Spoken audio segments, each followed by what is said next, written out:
Hello, everyone. Welcome to today's Brand Innovators livecast. My name is Emily Agate, and I am the Program Director for the Midwest here at Brand Innovators, and I'll be serving as today's MC. We're thrilled to be hearing from a range of incredible speakers today on the future of Hispanic and multicultural marketing. We have a phenomenal event planned for you with a great lineup of speakers coming to us virtually from brands including Discovery, Campbell's, General Mills, and Oma Beauty. We'd like to thank all of our marketers today for taking the time to speak and all of you at home for tuning in to hear from them. Huge shout out to all of our sponsors as well for making today possible. And please remember that we're live, so we'd love to hear from you throughout the program. So feel free to submit any questions that you have for our speakers throughout their sessions, and they'll be sure to address them at the last 5 or 10 minutes of their fireside chats. You can use the Q&A widget at the bottom of your screen or the chat function on the side to communicate with other audience members. And cool. I'd love to promote whenever you're ready. Our first group of speakers.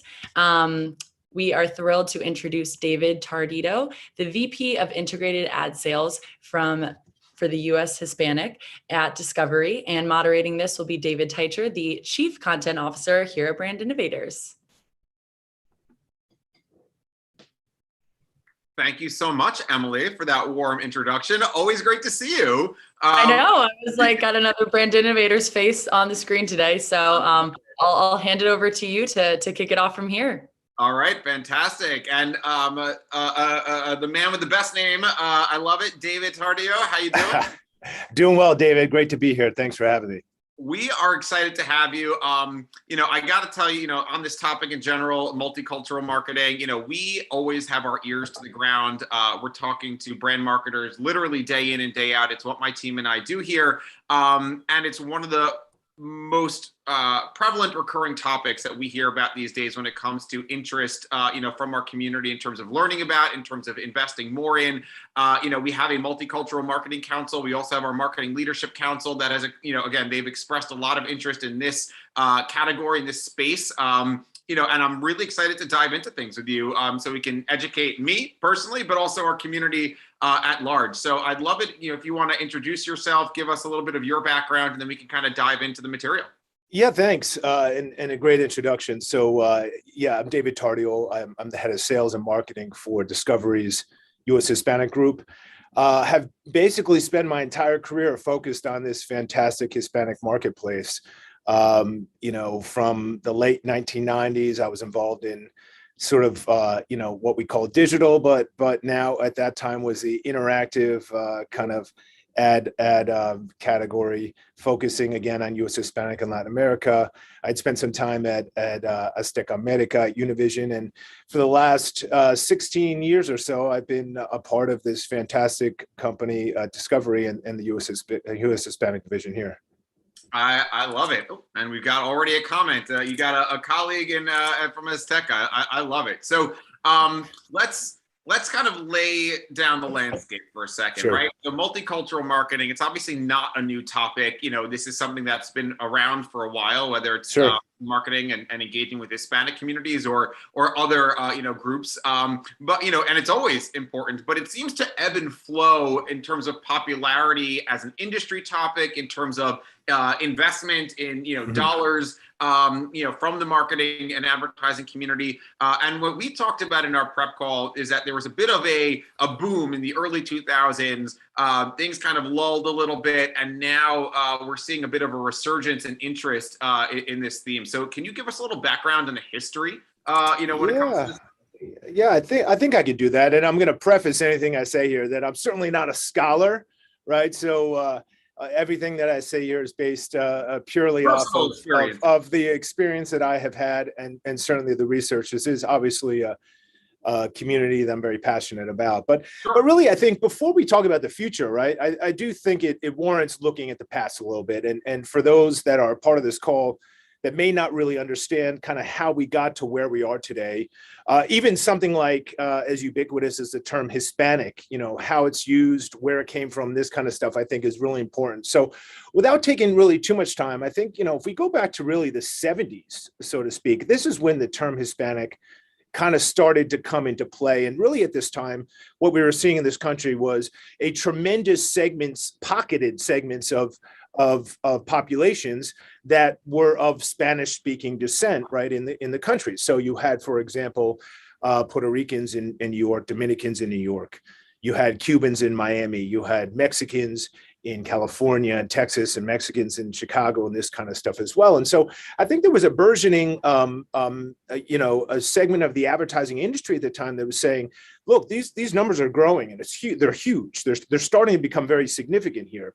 But if we keep them pocketed, it's really hard for us to go out and sell the virtues of them as a whole, right? So what can we do to really group these very different, segments of population together?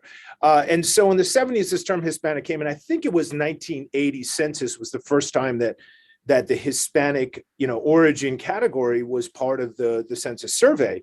And so, of course, once those of Spanish-speaking descent had the ability to check that box, identifying themselves as Hispanic, all of a sudden the number started growing. And what it did was it allowed the advertising industry, it allowed the media industry a way to, again, kind of homogeneously pocket all these Hispanics together and have one term. So it's kind of a packaging of sorts. So now we know that there are not just pockets of this, there's one homogeneous group we're identifying as Hispanics.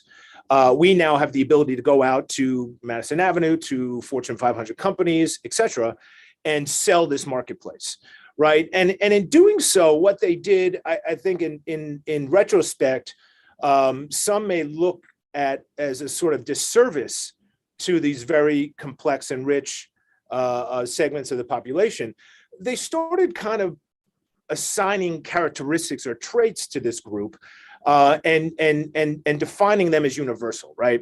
So you heard things like, well, Hispanics are very family oriented. Hispanics are very spiritual. They're very religious. They're conservative.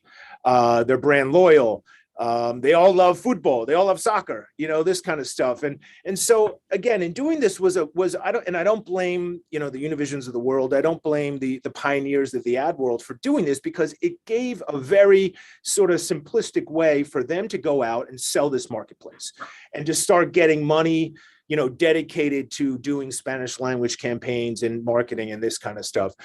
It gave more power to Univision as a media company and saying, hey, we need to continue to produce and acquire Spanish language content, this kind of stuff as well. So that was kind of the start of this. And then there was sort of this advancement in the 1990s, I would say, where it said, all right, we now need to kind of stratify this a little bit more. There was this sort of language stratification. So now we know we have this group called Hispanics. But there are some Hispanics that are Spanish dominant, right? And what does that mean? They're speaking Spanish every day in and day out, at home, at work. They're kind of living in that. There is this pocket at the time, very small, bilingual, that kind of speak both languages. And then there's, of course, they're more of the English dominant Hispanics that they might have a last name like Gutierrez or Mendez or whatever, but for most part they are speaking English. They're living kind of a quote American life, right? And also during that time, there was this sort of trend towards this idea of acculturation versus unacculturation, right?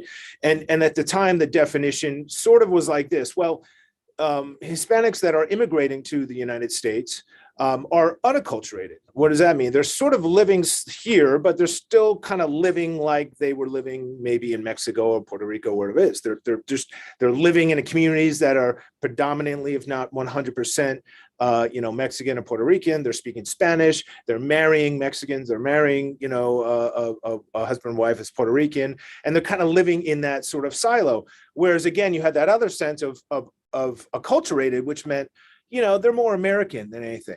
And again, this served a certain purpose at the time, but then we had that 2000s kind of, like you said, the 2000 census and the Ricky Martin Latin boom, where Latin culture was really kind of like influencing everything in this country, right? The music we're listening to, the food we're eating, you had all kinds of great things like NBC acquiring Telemundo and this kind of stuff. And so there was really this now really awakening of, wow, now this thing is really growing. This is a really big thing. And then 2010, of course, census came again and reinforced the numbers we had. But there was kind of a weird sense, and I think we'll get into it a little bit, but there was a weird sense of kind of what went on during the 2010 kind of to 2018, 19. But now we find ourselves really where the latest statistics, and I know, again, I think we'll touch on those a little bit, the latest statistics and census kind of reinforce that, look, multiculturalism, driven by Hispanic growth, but multiculturalism as a whole is now America, and it's America's future, right? And this train can't be stopped. So even those marketers that have kind of been sitting on the sideline for a while, I think are realizing that, we need to really start focusing efforts on really connecting with this multicultural audience. And also, I think there is sort of an acceptance from the marketing side that, there are complexities here. There is not just one simplistic way to kind of go about this. Right. I mean, first of all, I love this holistic picture that you just painted. So thank you. I mean, I think to your point, it's important before we talk about what, we learned or what's going forward, we got to kind of take the retrospective. So there's a lot that I want to dive into what you just said, the census and data and, but I think one thing that, we talked about is, we looked at, whether it was the 70s, whether it was the early 2000s and the Ricky Martin, pop culture driven, movement. How do we ensure, again, looking, in a future forward kind of way, that this is not just another, temporary fad? I mean, right? Yeah. Like this is that there is a long-term sort of, permanent investment in connecting, with multicultural communities, and that it's just a staple, right? Like multicultural should be a part of every single plan that you've got as a brand, as a marketer moving forward. And it's not something that should ebb and flow. So what can we learn from that? And how can we address that? Yeah, no, that's a very, very loaded question, and very, very great question there, David. Look, again, going back to 2000, I think that was, and again, this was kind of when I was really starting my career, and I was really a part of this kind of wave.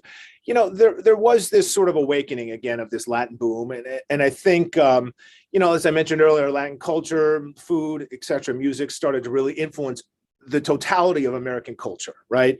And so Hispanic marketing, or multicultural, but Hispanic marketing at that time really became in vogue. Everyone was talking about it, right? You had all the big trade publications were talking about the importance of reaching the Hispanic consumer. You had sort of a resurgence of Hispanic-focused advertising agencies. I mentioned earlier, you had NBC acquiring Telemundo. You had Univision growing by leaps and bounds, all of a sudden starting to compete with the English language broadcast networks with respect to ratings and all this kind of stuff. So, it was a really hot time, and it was cool to do it. And it was like, people need to jump in, right? Then, of course, I think what we saw in as I mentioned, 2010, was there was still a reinforcement of that census of saying, look, this population is not going anywhere. In fact, it's just growing and growing. But there was a trend that hit the marketplace, I'm going to say around probably 2013 or so, and it lasted, I'm going to say, about 5 years. And there was this whole trend or this idea of what was termed total market. And in its foundation, I think total market was really well intended. I mean, the idea was really about, instead of looking at multicultural marketing, or Hispanic marketing in this case, through a vacuum or in a silo, right? Let's bring it to the forefront. So as we are determining our marketing strategies, our media strategies, our planning strategies, all this kind of stuff, as we're doing all of this, let's incorporate our Hispanic or multicultural during that process, instead of saying, hey, let's do that, and then when we're finished with that, we'll take a look over here, and whatever left over from resources and all that kind of stuff, now we can focus on Hispanic strategy and all that kind of stuff. So I think that was the impetus, which was very positive. Right. Fortunately, I think what happened was that the execution of it became all about cost savings, right? So all of a sudden, there was, again, going back to this segmentation of acculturated, unacculturated, we're seeing more Hispanics being US born rather than immigrating here. Are they speaking less Spanish? So all of a sudden there became this idea of, well, do we really need endemic media? Do we really need specific, content that is dedicated and created for Latinos or Hispanics? Do we really need that as a vehicle, right? Can't we just buy American Idol, and in the, let's say, and again, I'm just throwing this out there, in the 5 million or 6 million people that it's reaching when American Idol airs on Fox, of that, you might have 500,000 or 600,000 being Hispanic. And so just by default, we are reaching Hispanics. And so we don't need a dedicated effort.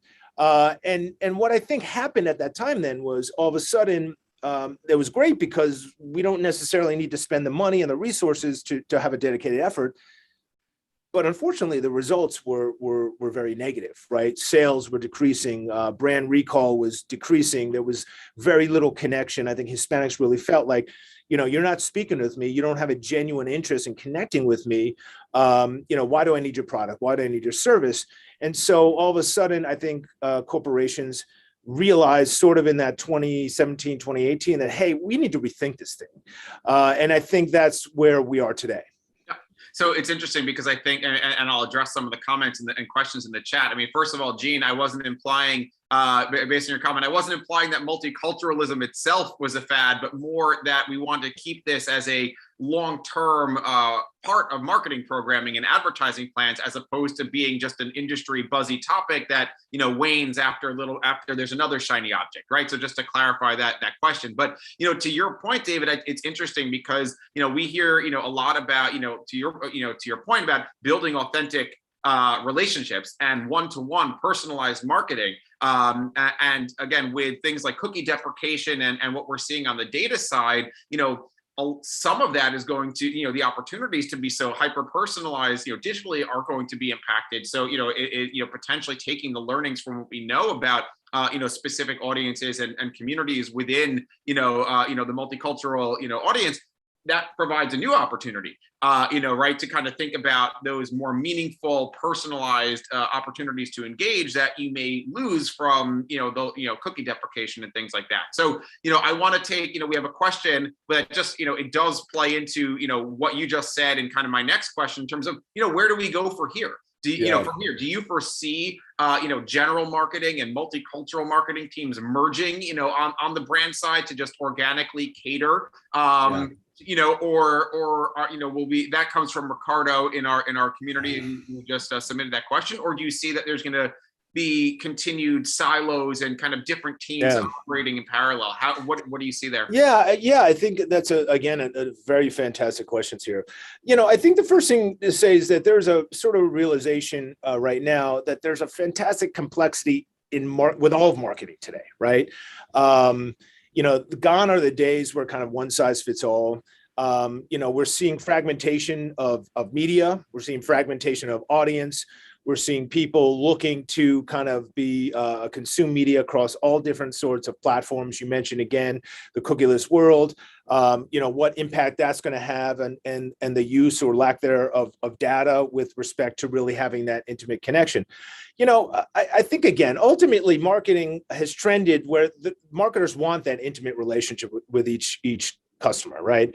And as data and research continues to evolve, that provides, I think, insights into really what consumers are looking for, and ultimately those insights and that data will allow for a more true connection, right, between the brand and customer. So the amazing thing about where we are right now is that I do think there's an acceptance, and I do think there is sort of this meshing, whereas endemic media used to be very siloed. Used to be very specific. Hey, we are the network dedicated towards Hispanics, or we are the network dedicated towards Blacks or African Americans, or we are the network here. We now see, and we know, and again, I think there's what we've seen from the political kind of movement over the course of the last year and a half or so, is that there is finally an acceptance and realization from everyone, from the media side, from Madison Avenue, from everyone, that this country is very, very diverse and multicultural, and everyone deserves the opportunity to be represented, right, and to be showcased in their most positive, authentic light, right? And I think what you're seeing now is you're seeing endemic media really doubling down on the fact that, hey, we've had this connection with our fans, with our consumer base for a long, long time. And we're going to continue to do that, but we're going to also evolve with sort of the needs of our constituents today. I think you also see on the other side, maybe like English language-based media, for example, that is now realizing, hey, if we want to grow, if we want to continue to have ratings, if we want to continue to have scale, if we want to continue to have this, it's in our best interest to develop content that is going to resonate with these different audiences, right? So there is sort of a kind of a mix going on here as well, and I think again that's a beautiful thing. You know, a lot of these stereotypes that exist for a long time are starting to be broken down, are starting to be challenged, you know, across the board. And then, by the way, that includes you know, those stereotypes and assumptions that have existed for a long time among and within even the Hispanic marketing or advertising community. Yeah.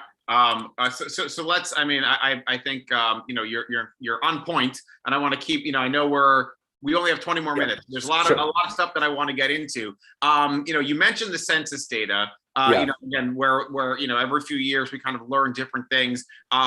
What are some of those learnings and the insights that kind of you pulled out that are, you know, that you see as something, you know, worth sharing with our community? Yeah, well, look, I think I've always said, unless you've been living under a rock for the last 20, 30 years, most people generally know how amazing the Hispanic population is and how much growth we've seen among Hispanics.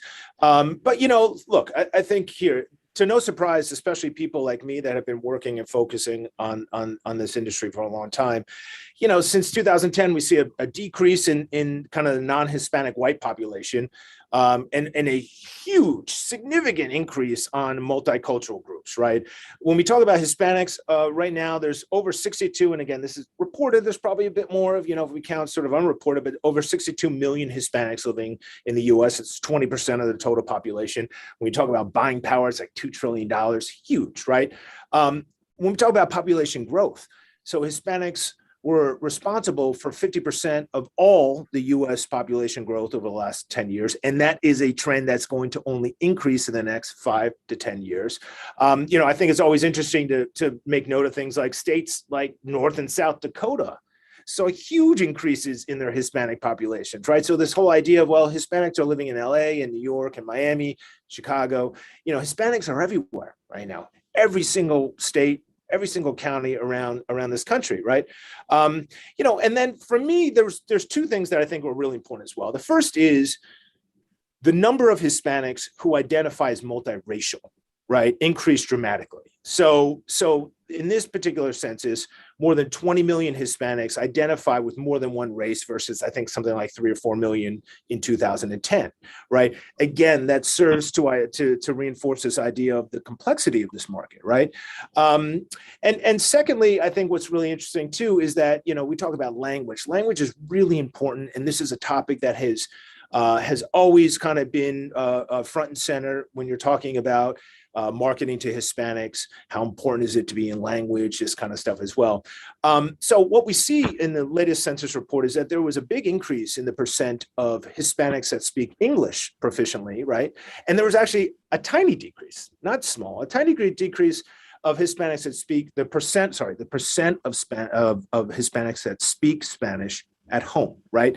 But what's important here to note is that even though that share, the percentage share has dropped, the total hard number of Hispanics speaking Spanish at home grew tremendously from 2010 to 2020. In fact, I think it was something like 25 million in 2010, and it's almost 40 million are speaking Spanish at home. So this idea of Spanish language, which continues and will always be sort of the huge common thread among Hispanics, you know, is going to continue to be important. Well, that actually plays into a question that we just got from Gabe in the audience, who wants to know if the topic of content creation and brand messaging in Spanglish is going to be increasing. You know, if you find that as an authentic approach, if you're going to see that increasing. Yeah, look, I think here, you know, at Discovery, for example, you know, we've always had a great mission of finding real people doing amazing things and telling their stories. And that's no different with the U.S. Hispanic group at Discovery. I mean, you know, we've always gone out and endeavored to find amazing Hispanics, regardless of ethnicity or country of origin, right? Doing great things. And we tell their stories. You know, I think from the fact that we are a real life entertainment company, from our sense, we've always said, you know, we're not scripted. Our goal here is to be as natural and authentic as possible. So what we have seen and what we've allowed our audience to do over the years is kind of just be themselves, right? So when they're telling their story, we're filming some sort of show, you if Spanglish comes into play, it comes into play because that's who they are, and that's how they operate. There used to be sort of this notion of you can't do Spanglish. You either have to do Spanish and clean neutral Spanish, right? Or you can do maybe English with some with some copy or some creative under and overtones that will kind of connect with Latinos. It's my personal belief that Spanglish is Spanglish, and again, when we're talking about like appreciating and admiring Hispanics for who they really are and their authentic selves, Spanglish is a part of some cultures, right? And it's a part of some places. So, I can't necessarily say, hey, look, the most effective way is to go to English or to Spanish. What it comes down to ultimately, like marketing 101, is who's your target audience, right? So you might see some of the younger millennials or Gen Zs who tend to use Spanglish in a little bit more of a kind of a natural way. If you want to connect with them, perhaps that's the best way to go, right? If you're looking for maybe like an older Hispanic, perhaps maybe sticking to Spanish only is the way to go. I mean, it seems like overall, I mean, as with any sort of demographic, that there's a lot of nuances here, and if you really want to engage meaningfully and authentically, you can't just slap on broad generalizations. And again, maybe to your point at the beginning, there was establishing multicultural and Hispanic marketing required some of those generalizations to get the foot in the door. But at this point, we're at we've learned so much about these different communities and communities within communities that there's no excuse not to really understand who you're talking to and to be nuanced in that respect. So I appreciate that. So, but you actually hit on kind of my next. We talked about what you wanted to pull out from the census data.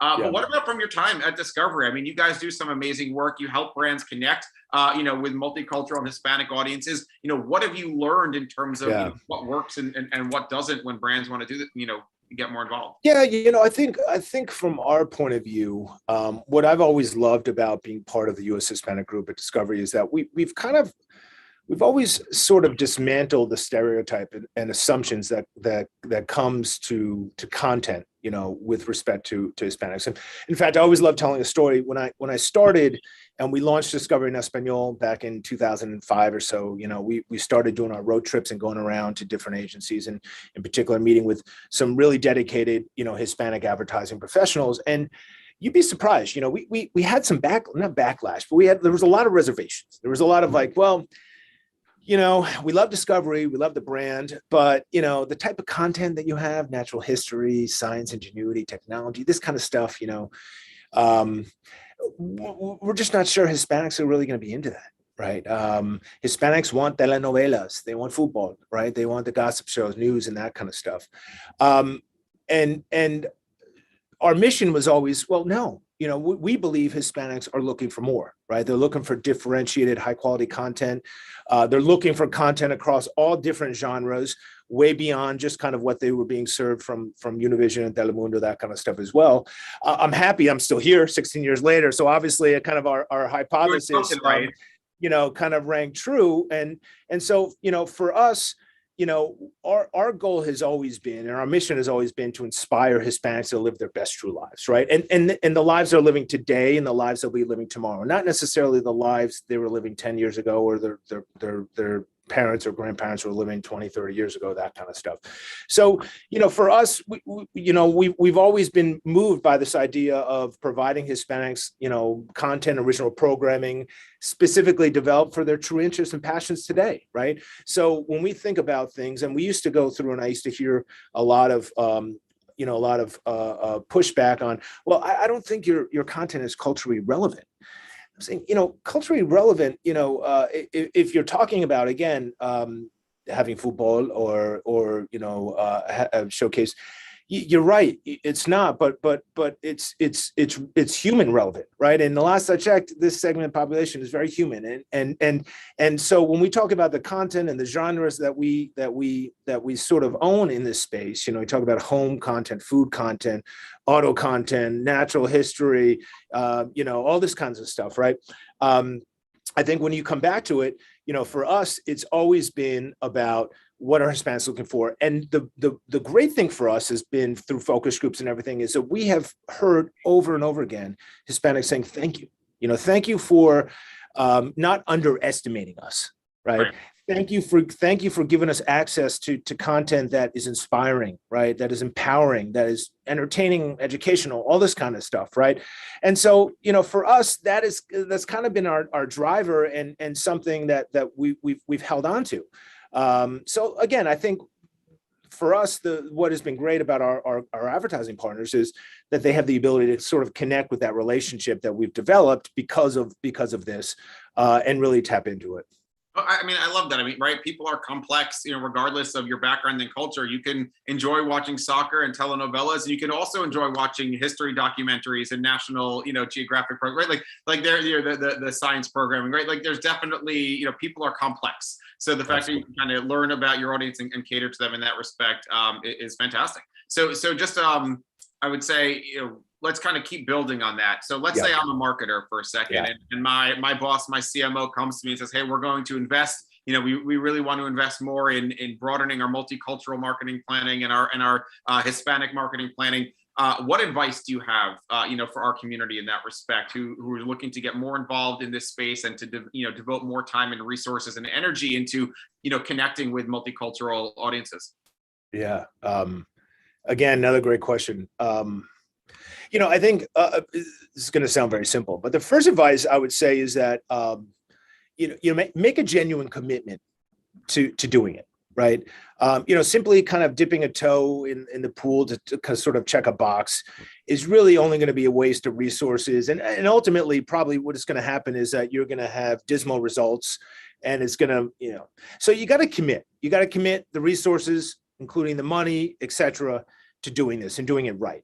Understanding ultimately the type of multicultural consumer you're looking to reach, finding the time to do the research and insights as to kind of what's driving them, and ultimately, putting your money where your mouth is. The second is seek professional help. I mean, there are hundreds of extremely talented multicultural Hispanic experts out there, creative geniuses, media geniuses, strategy geniuses, all that kind of stuff that really understand this marketplace, understand the nuances, the complexity, seek their help. Really reach out to them, and lean on their expertise, right? Sounds very simple, right?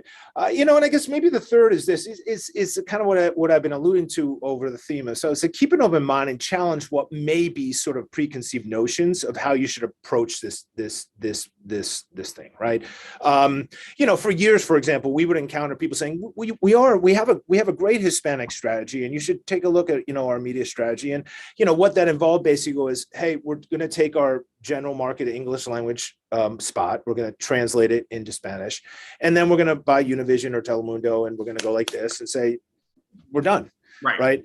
And we would come out and we would say, look, we have a pretty valuable audience here at Discovery, for example, and anywhere, depending on the platform and network, anyone between 50 and 75% of our audience is not watching Univision or Telemundo, right? And so you're missing out, and it's not just us. Obviously, there's all kinds of other different media outlets out there that their audience is very valuable, and they're not being reached there. So spend the time, hire great help. And challenge these notions of simply this is something easy. It's not easy to do, but it's extremely rewarding, right? If you do it right.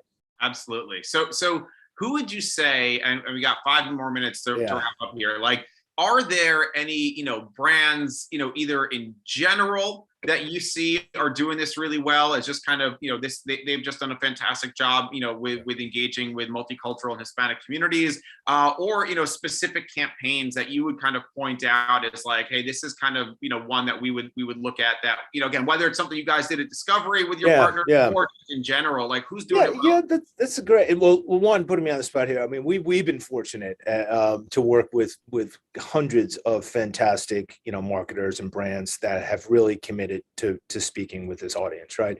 And I think in a lot of ways there are.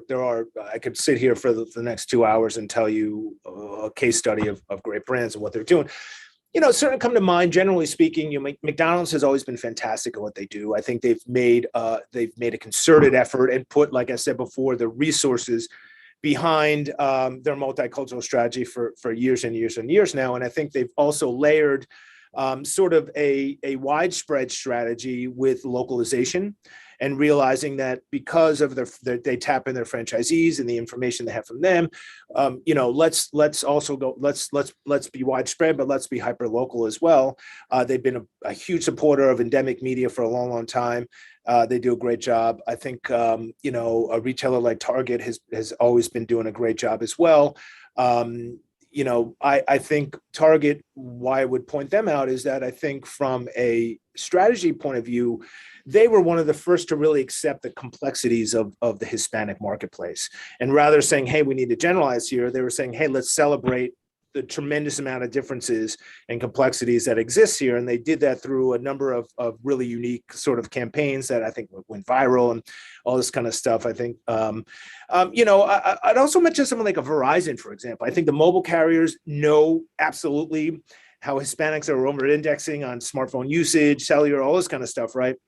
So they have really been leading the charge. Verizon, I think, has been really interesting in that, I remember a few years ago, Verizon was like, hey, you know what? During the Oscars, during the VMAs, we're gonna run a Spanish language ad, right, on English language networks, right, to challenge this, and so sort of was kind of like, sort of groundbreaking at the time, and we don't see as much of that going, but I wouldn't be surprised if moving forward, we do see more of that. We're certainly seeing more, by the way, English on our networks, which we're fine with, because again, when we look at our audience and we know our audience, about 80% are saying, hey, we self-identify as bilingual.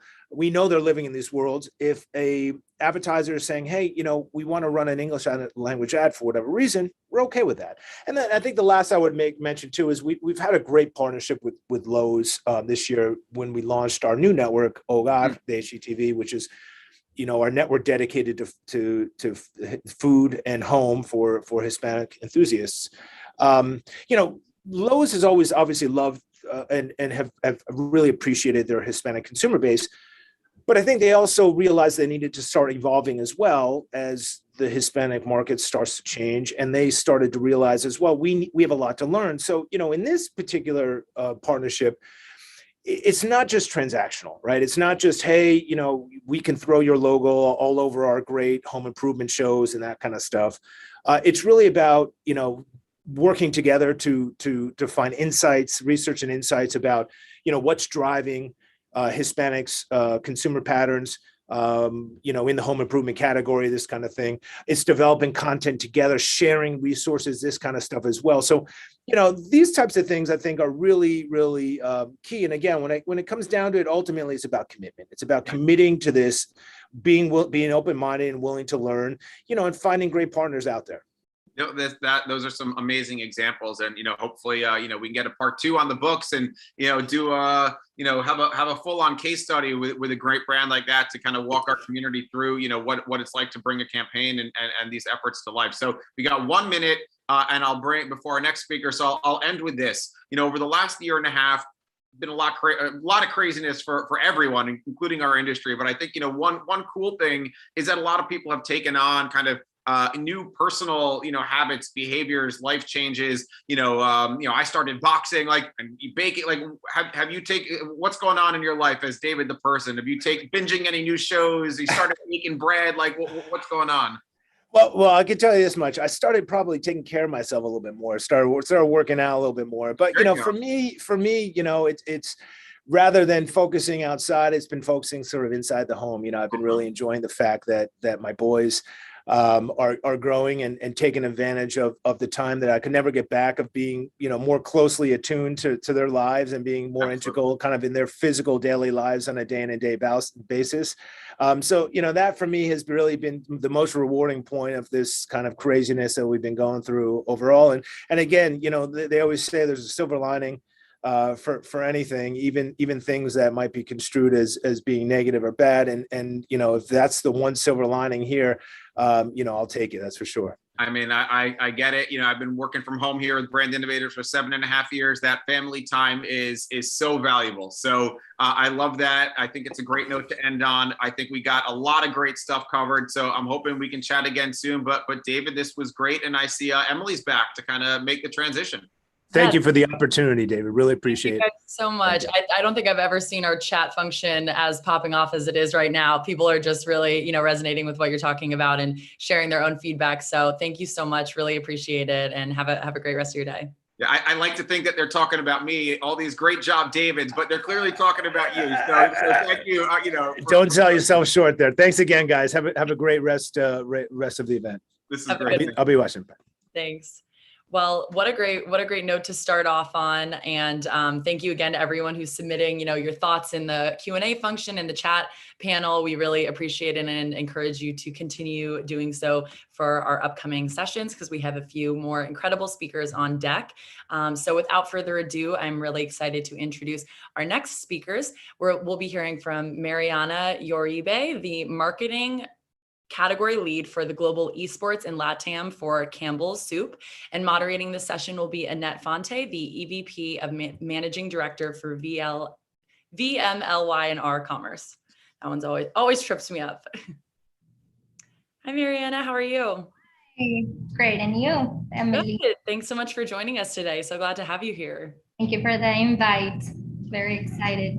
Yeah, no, we're really excited. I hope you were able to tune into David's session that started us off today. That was definitely a good kickoff one, but thrilled to have you here. And looks like Annette is joining on right now.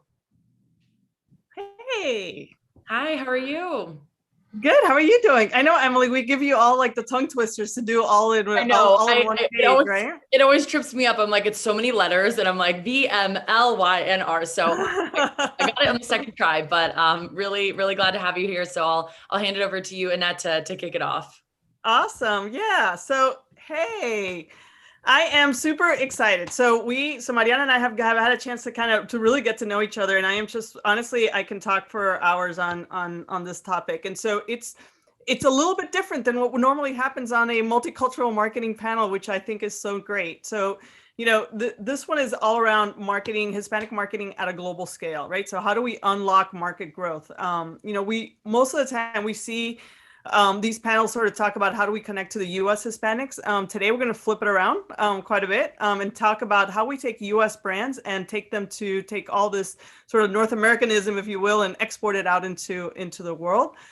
Mariana Uribe is awesome. She has this amazing job where she is managing the snack division with some of the most beloved brands you probably didn't know Campbell's had: Pepperidge Farms, Goldfish, Cape Cod, Kettle Chips, Snyder's, Pop Secrets. And she has a very small mission, leading the goal of leading the snacks category globally, right? Just like a little tiny goal. Yeah. So it's such a cool role. I figured let's start a little bit with, you know, tell us a little bit about what your role and what it means to the organization as a whole. Yeah. So the role that we have and as a team is taking our beloved brands, as you said, to different countries around the world. So we have beautiful brands. I mean, Goldfish, we have Milano, we have Cape Cod, and we want to take them to different locations. So it's how a very American company as Campbell's can grow with the snacks division with these brands in different markets. So the importance of this role and the future that we see is how we connect people through food they love, which is Campbell's purpose. And I really love it because I think we want to take that to different countries and everyone in the world. So that's our purpose, and we wanted to not leave it in the US but take it globally. Yeah, which takes total sense. These are just amazing brands, and you talk about, you know, food being at the center. Tell us, like, so how are you first? Let's break this down a little bit. So how are you going to define success in your role? Like, it's a big ask, right? Take all these amazing brands and take them to the rest of the world. Yeah. What are the baby steps to get there? So the baby steps are, I think the core of marketing is strategy, and we need to define where to play, how to play, and why we're choosing those specific markets or those specific brands. So the first stage is a little bit of working that strategy and understanding where we have the right to win and where people are actually looking for brands like ours that have a good fit. And after that, we want to start growing and having like a larger footprint in distribution, in awareness, having product trial and repeat. So it's baby steps. There are huge competitors out there, not only like huge multinationals, but also very local brands that we're going to start talking a little bit more in Latin America, but local brands are very, very strong. So it's how we do it right, where we have the right to win, but and we're also like loyal to our brands, but at the same time, we're catering those specific needs of our consumers in every single country. Yeah, and the fragmentation can we're going to dig into that a little bit as well, but I mean, it can be overwhelming, but what I think is super cool is you've also found like a common denominator, right? You sort of teed up a little bit of that about food as the core and how it connects us. Can you tell us a little bit more about that insight that's sort of driving your connective tissue, if you will? Yeah, so when I started talking to Annette, and everyone might think, oh, we can execute everything and the same thing across markets. That's I mean, at the same time you can, but at the same time you have to do something different. So in this case, we have this connector, which is food, and how we use food to connect with others. And we've seen that the food makes us connect with people when we want to be with friends, when we are anxious or stressed, and we use food for something else, or we want to connect and miss home. And for example, we have a soup because we're homesick. And right now, I think it's more relevant with COVID that there are traveling restrictions, people are sick, etc. So it's how we use food to connect. And at the end, it's more about the human connection and not thinking about a consumer as they're just going to buy whatever. They're humans, we are humans, and we want to use that insight of connecting through food, which at the end is how we can actually talk to all our audiences. And at the same time, we're going to make it real, because at the end is how you really connect with your consumer. Yeah, and it's exactly what you do when you cross borders. The first thing you do, right, is you interact with the culture through its food, right? So it's such a happiness enters through your mouth into your tummy. So it's a great way to connect people in your engagement. But activating these businesses, I mean, you talk about fragmentation, right? So like you talk about like Mexico alone, like one region is totally different in how you bring it to life in another region. So what are some of your approaches in adapting this portfolio into different regions that is so incredibly diverse? Yeah, so the first thing that I want to mention is Latin America is so diverse that every country has different regions and people behave differently. So we have this big insight, which is food, how we connect through food. And in Latin America, food, we're always thinking about what am I going to have for lunch and then for dinner, and planning next dinner, etc. So having this in mind, what we're doing is understanding what are the needs for each region, or what are some trends that are happening in each region. So it's connecting with their necessities and what's going through their mind. So I don't know, sometimes we have like natural disasters.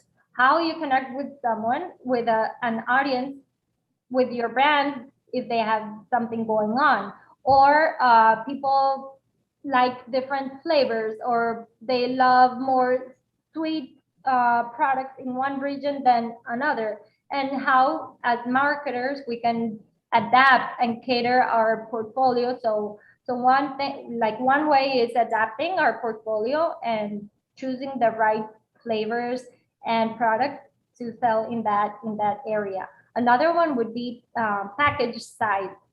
So in sometimes there are areas or locations that need smaller sizes compared to the US. So in the US, we were talking that people go to Costco and they buy huge amounts, like for a year. And in Latin America, consumers buy more for the week, for 2 weeks, maybe because of the size or the pocket size. And that's how, as marketers, we need to push the envelope in making products and brands that fit to their consumer needs and those kind of differences. That's amazing. And so tell me about the variation. So how does flavors play into sort of like your portfolio? Do you also have the power to create new flavors off of these loved brands when you export them into new markets, or is there a reverse pollination that's happening and you're discovering of really great flavors that you can bring back into the core brand? So I think at this stage we're not creating specific new flavors for our markets, but we're on what the company and all the brands have, because there are infinite flavors and products that we have, and how I can influence in different ways or innovate in different ways in packaging, or making sure, for example, if we're gonna sell in Latin America, now we have like all these labels, like food labeling that we have to include. So we need to make sure we innovate and we are having all the information and all the right product for that market. And in terms of flavors, we can get inspired in what's happening in Latin America. I mean, it's like all the health wave and wellness. We have like a lot of superfoods, like we've mentioned, like quinoa. So now all those superfoods from Latin America are coming to the US, and how, as marketers and leaders of our category, we are taking all that information into headquarters so they can start working on that as well. That's amazing. Yeah. So can we expect a quinoa goldfish coming down the line? Well, I can tell that we have spicy goldfish, which are delicious. That's amazing. Awesome. So aside from the quinoa, is there anything else I love this idea of like pack sizes. I know that one of the things that always inspires us when we go across borders is the fact that you have a lot of retail locations that are much smaller in size, as you mentioned, like they're not Costco sized. And so there's a lot of innovation that happens, or, I mean, for us, it's innovation. For them, it's the way you do work. Are there any cool stories or insights on how you develop displays that you've seen in Latin America that can influence how we come back and engage in North America? Yeah, I have like an example of how we have had to adapt a little with our sizes, and how we've had to kind of recreate what our consumers in Latin America have been needing. But it's more about consumers in the US behave different and have different habits, like bulk buying.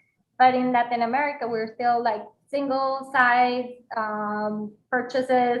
And even it's good for us right now to have those smaller sizes, so we can have like a higher trial of our product in supermarkets or in the stores. But it's we've had to play around and make it work. So that makes our job very fun, because it's nothing like a cookie cutter idea and just copy paste from the US. We really need to adapt in different ways so we can really be relevant to our consumers. Yeah, is there, when you've adapted, or what have you discovered when you started to export these brands into Latin America? Were there anything surprising, like, oh my God, that you learned about these brands that were so established in North America? Whether it's Goldfish, surprised at the flavors or how well it did, or new ways of messaging them so that they can be more relevant? Yeah, so for Goldfish, I think that's such a beautiful brand that we've seen that kids. I mean, it's a brand that was born for kids. Now, so for example, in the US, we're starting to sell to and also message to grown-ups. I Yeah. mean, I love Goldfish. But what we have seen is how Goldfish has been really a good fit for Latin America, because one of the trends that we've seen is moms want to be very conscious about what they're giving their kids, and they want to be giving them healthy food. And Goldfish is one of the few snacks that are baked, so they love giving that. So the message in Latin America has been around that healthy, you're giving your kid the best, but at the same time it's delicious, and it's going to bring smiles to them, and it's going to be a like a snack that's going to make you as a mom feel good, but they're going to love because it's delicious.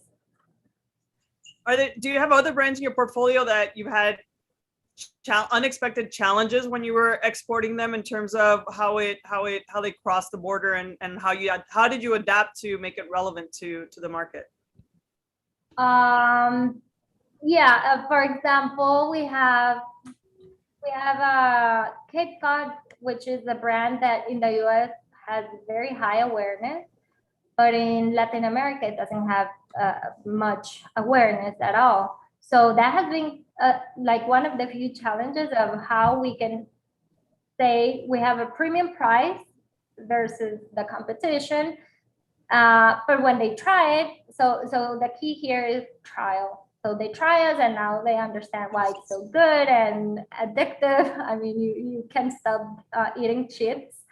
So it's more about the game of brand awareness that we've had, because the product is, all of the brands are amazing, and that's something that we're not concerned about. It's more about awareness and shelf space, like all that part. Yeah. So trial is interesting. So because we coming off of COVID, which was a non-trial year, what touch point trends do you think? What popped for you, or what changed this past year in terms of how you go to market to bypass that reality? So I think I have like three things in mind. The first one is people want to go back to stores. I mean, I've always, ironically, working in CPG, I've always had to go to stores to check my brands, but it's not like that I love going to the supermarket like my time. But now I do like going to the supermarket, and consumers are actually doing the same. They go to the supermarket because they want to leave home. They're like, the mom is like, I need my time, so they go to the supermarket. They love trying and seeing what's new because it's different from a screen. That you're always on screen time, so you want to experience something. So ironically, even though we say people are not going to be in stores, we see that in store is going to be still very relevant. But now that has another trend, which is all the delivery and e-commerce, and also like maybe pickup. So like buy online and pick up in store. So I'm gonna talk a little bit about the deliveries in Latin America. That's and we have a beautiful unicorn company, Colombian, which is makes us very proud. It's called Rappi, and I mean it has grown and gotten into 9 countries, and that allows people to get that what they need, convenience. So people want convenience. They don't have time, or they don't want to go to a supermarket. So how with Rappi or Amazon in Mexico, for example, people are having more products or shopping online. And I think that's the name of the game. How in Latin America we're growing so much and democratizing, not only like having products delivered to your home, but also we're democratizing having a credit card, or or how purchasing online. So to purchase online, the majority of times you need a credit card. So that's why it's so interesting in Latin America to be and play, because it's growing at such a fast pace that we want to catch up to what's happening in the US. In the US, we have like all the trends and what's happening, but in Latin America, it's gonna be this delivery, which is kind of a form of e-commerce. Yeah, right. Well, and at the same time, you're launching new brands into this marketplace while all this is happening and changing how they're engaging. I love this idea of people still love to shop, and like there's still this engagement that happens inside the store. Tell us a little bit about what are the, aside from, so I know you do sampling, but I know there's also like displays and stuff. How do you grab people's attention, right? So now, especially now that people are walking back into the store, well, they're doing it here. They sort of kept doing it a little bit more in LATAM. How are you grabbing their attention in the stores so that they can learn about your brands? So in-store execution is important, very important, like having awareness, having like big end caps, having like in the shelf, having shelf talkers, but most importantly, having the right presence in the store and having the right assortment. That's always very important. For snacks, having additional touch points is critical, because a lot of times you purchase snacks just because you crave it in the moment. So it's how to be in those touch points and maximize all those touch points in the store. So being in checkouts or having the end cap, being more present, because right now consumers are going to be more present because it's something fun and they want to. How as brands we want to be in the most amount of touch points in the store. Yeah. Do you find that coming as we are evolving out of COVID, are you finding a different pattern in how people shop or how they want to explore new brands? Like, is this an opportunity for your portfolio for them to want to try new things now that they're re-emerging, if you will? Yeah, absolutely. I think that consumers right now are willing to try different products. But the thing is that those products have to be aligned with what they're looking for. So the good thing is that consumers are shifting their behaviors we went from, okay, I'm going to diet during COVID, I'm going to work out, so I'm going crazy in that sense. And then it's like, I want to find balance. So I can have my Milano cookies because I feel I deserve them and I want something sweet. So it's being right now present and available with new brands. It's a good time because I think consumers are more willing to listen to you, or they want to try new things. Mm-hmm. What are your priority markets? So you have this awesome portfolio, how do you start with, where do you go first? Like, what markets do you penetrate first, and how do you prioritize that within your world? So it's kind of a little secret, but top line. It's opportunity, like market opportunity. Yeah. But at the same time is where we feel and we see that we have the right to win. I mean, where we see that our brands are going to be more relevant and make also like a larger impact to the consumers. Mm-hmm. So we feel we have a good product that has a good fit for the market, or there's a huge opportunity or a big white space to launch and create a category. Because in some markets, for example, pretzels in Latin America are not very popular. So right. How we see that opportunity, but the thing is that creating that category mm-hmm. requires a lot of effort. So it's a balance of what we see. It's a good opportunity, like market-wise, and at the same time, consumers are going to be okay and happy to receive us. Yeah, that's awesome. Yeah, I did not mean for you to have to divulge your sources, but it is interesting because you have well-known brands, established brands that are here. So when they step into Latin America, they're not completely unknown for the most part, but you still have to create like that habit, that ritual, if you will. That's what makes people like me addicted to Goldfish. Tell me, all right, so let's talk about Latin America specifically. Are there any trends that you're seeing there? So you talked a little bit about Rappi, who's a little bit about Rappi that is connected to things that we are familiar with in North America. What is happening in Latin America? What are some cool trends that you're seeing out there that we should be thinking about for anyone that's looking to expand into LATAM? I think convenience is so important in Latin America. So convenience can be mentioned or described as being close to home. So proximity is one of them. The other is convenience is the right package or size for me. Convenience is the right messaging for me and where I need it. So as a brand, you have to be messaging the right things at the right moment. Mm-hmm. I think that a great example again is Rappi, what they're building, and in Amazon Mexico, and there's a bunch. And even you go and see that supermarkets are starting to have more deliveries and making everything easier. Mm-hmm. And I think convenience is so big in Latin America that you need to play there. I mean, you need your brand to be in that bulk, right? Yeah. Mm-hmm. Another thing would be the health. So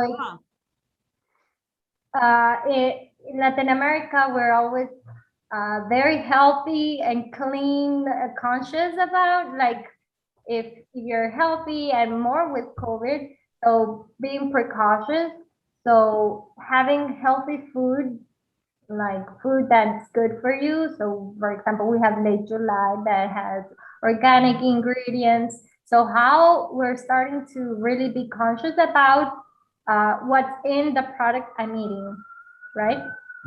And that's I was mentioning the Goldfish, why it's so good in Latin America, because it's with that health conscious mind in mind. Yeah, and all the ingredients that you were mentioning that seem to be getting embraced in markets like Brazil that are popping up and influencing back. All right, so we have convenience, which also is interesting because one of the things that we learned in Latin America is instead of it being the large grocery shopping trip, it's much smaller grocery trips, which I'd love to get your perspective. I always found that fascinating because it makes it right. You have a smaller basket, so there's fewer things that you're selecting. And so it's a little bit of a harder fight to get into that limited basket. So is there anything that you guys do to overcome? So how to get into like that repertoire so that if they're going to the market on several times a week, that you're in the basket at least a few times of the week? Are there any tricks there? I think size is a good way, because you're going to have like a right price point that's going to be okay for the consumer to say, I'm going to include them in this trip.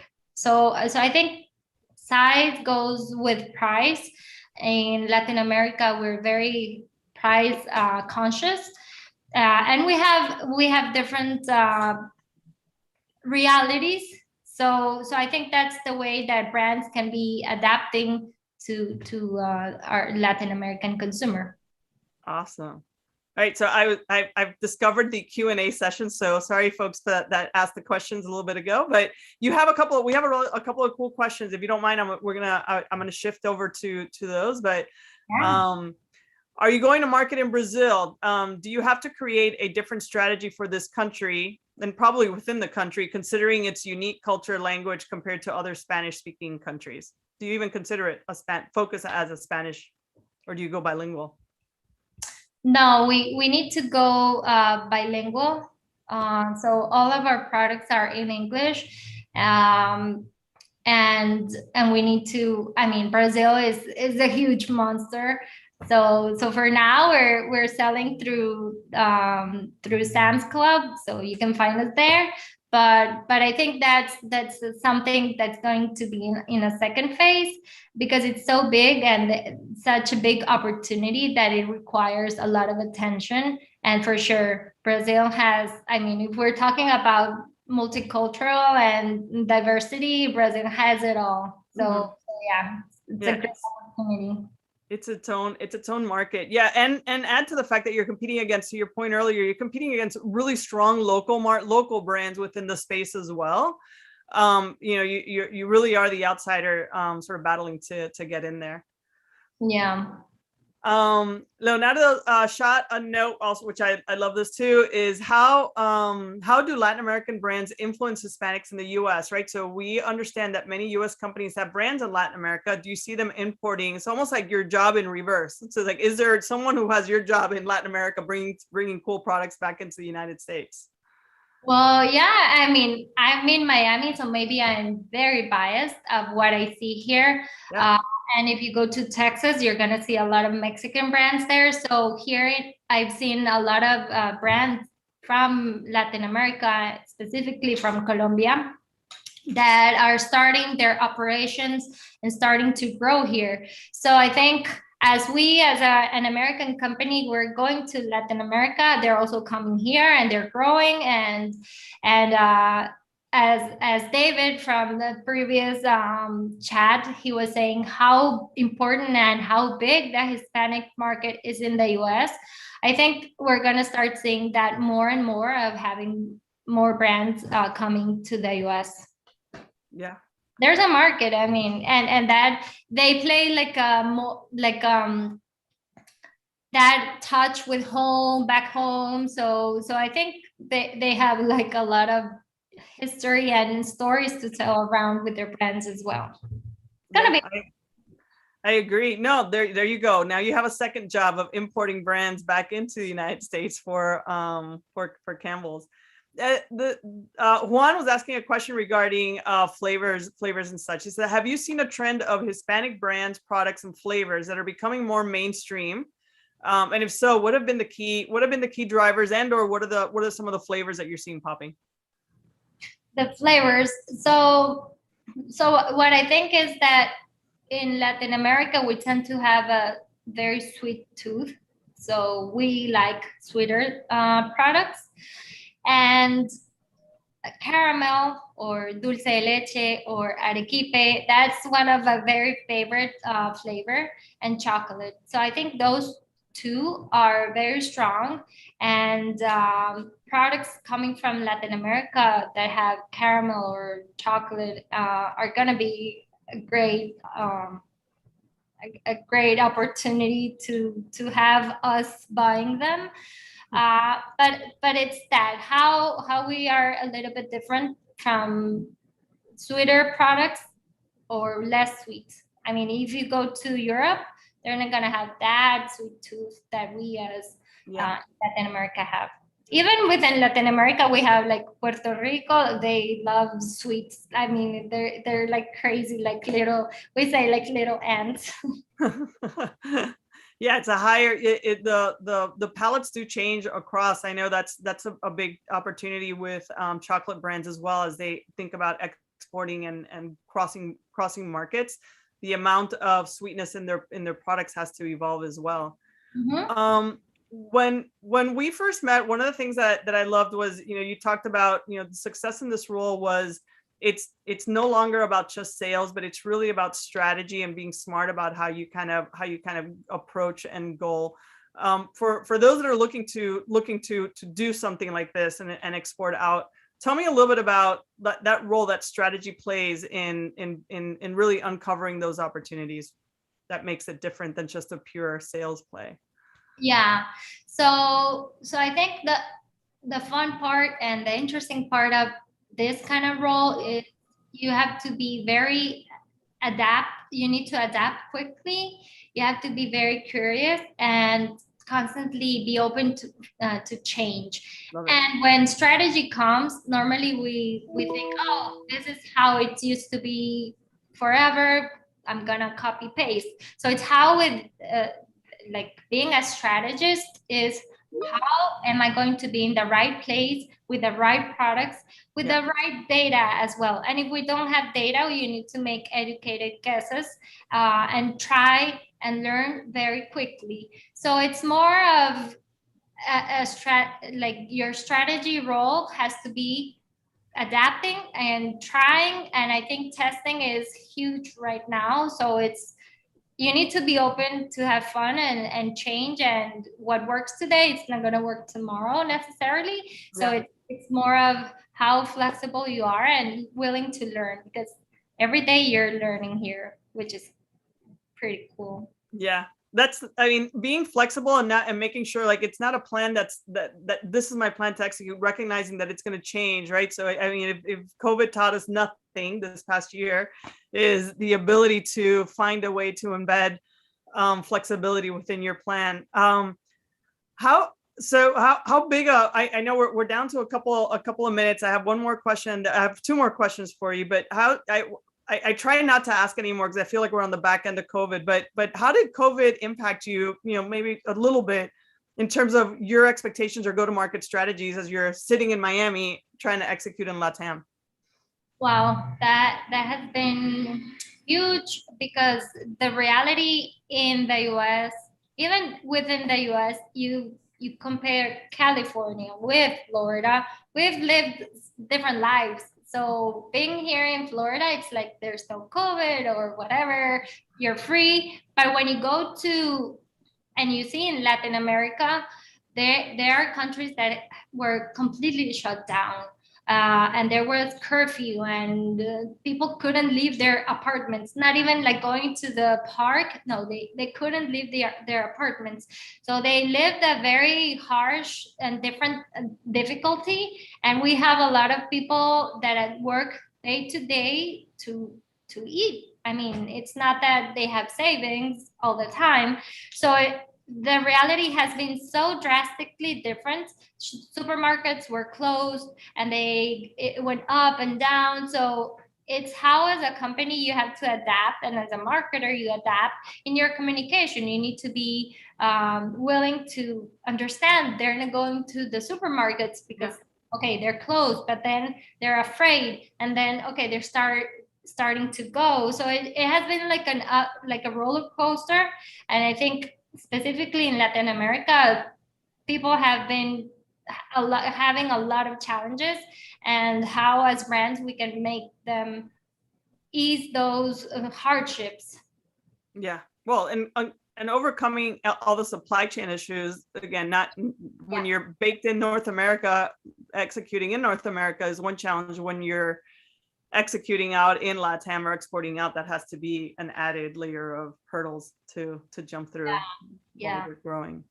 Yeah. So we're down to 2 minutes. I have my last question for you, which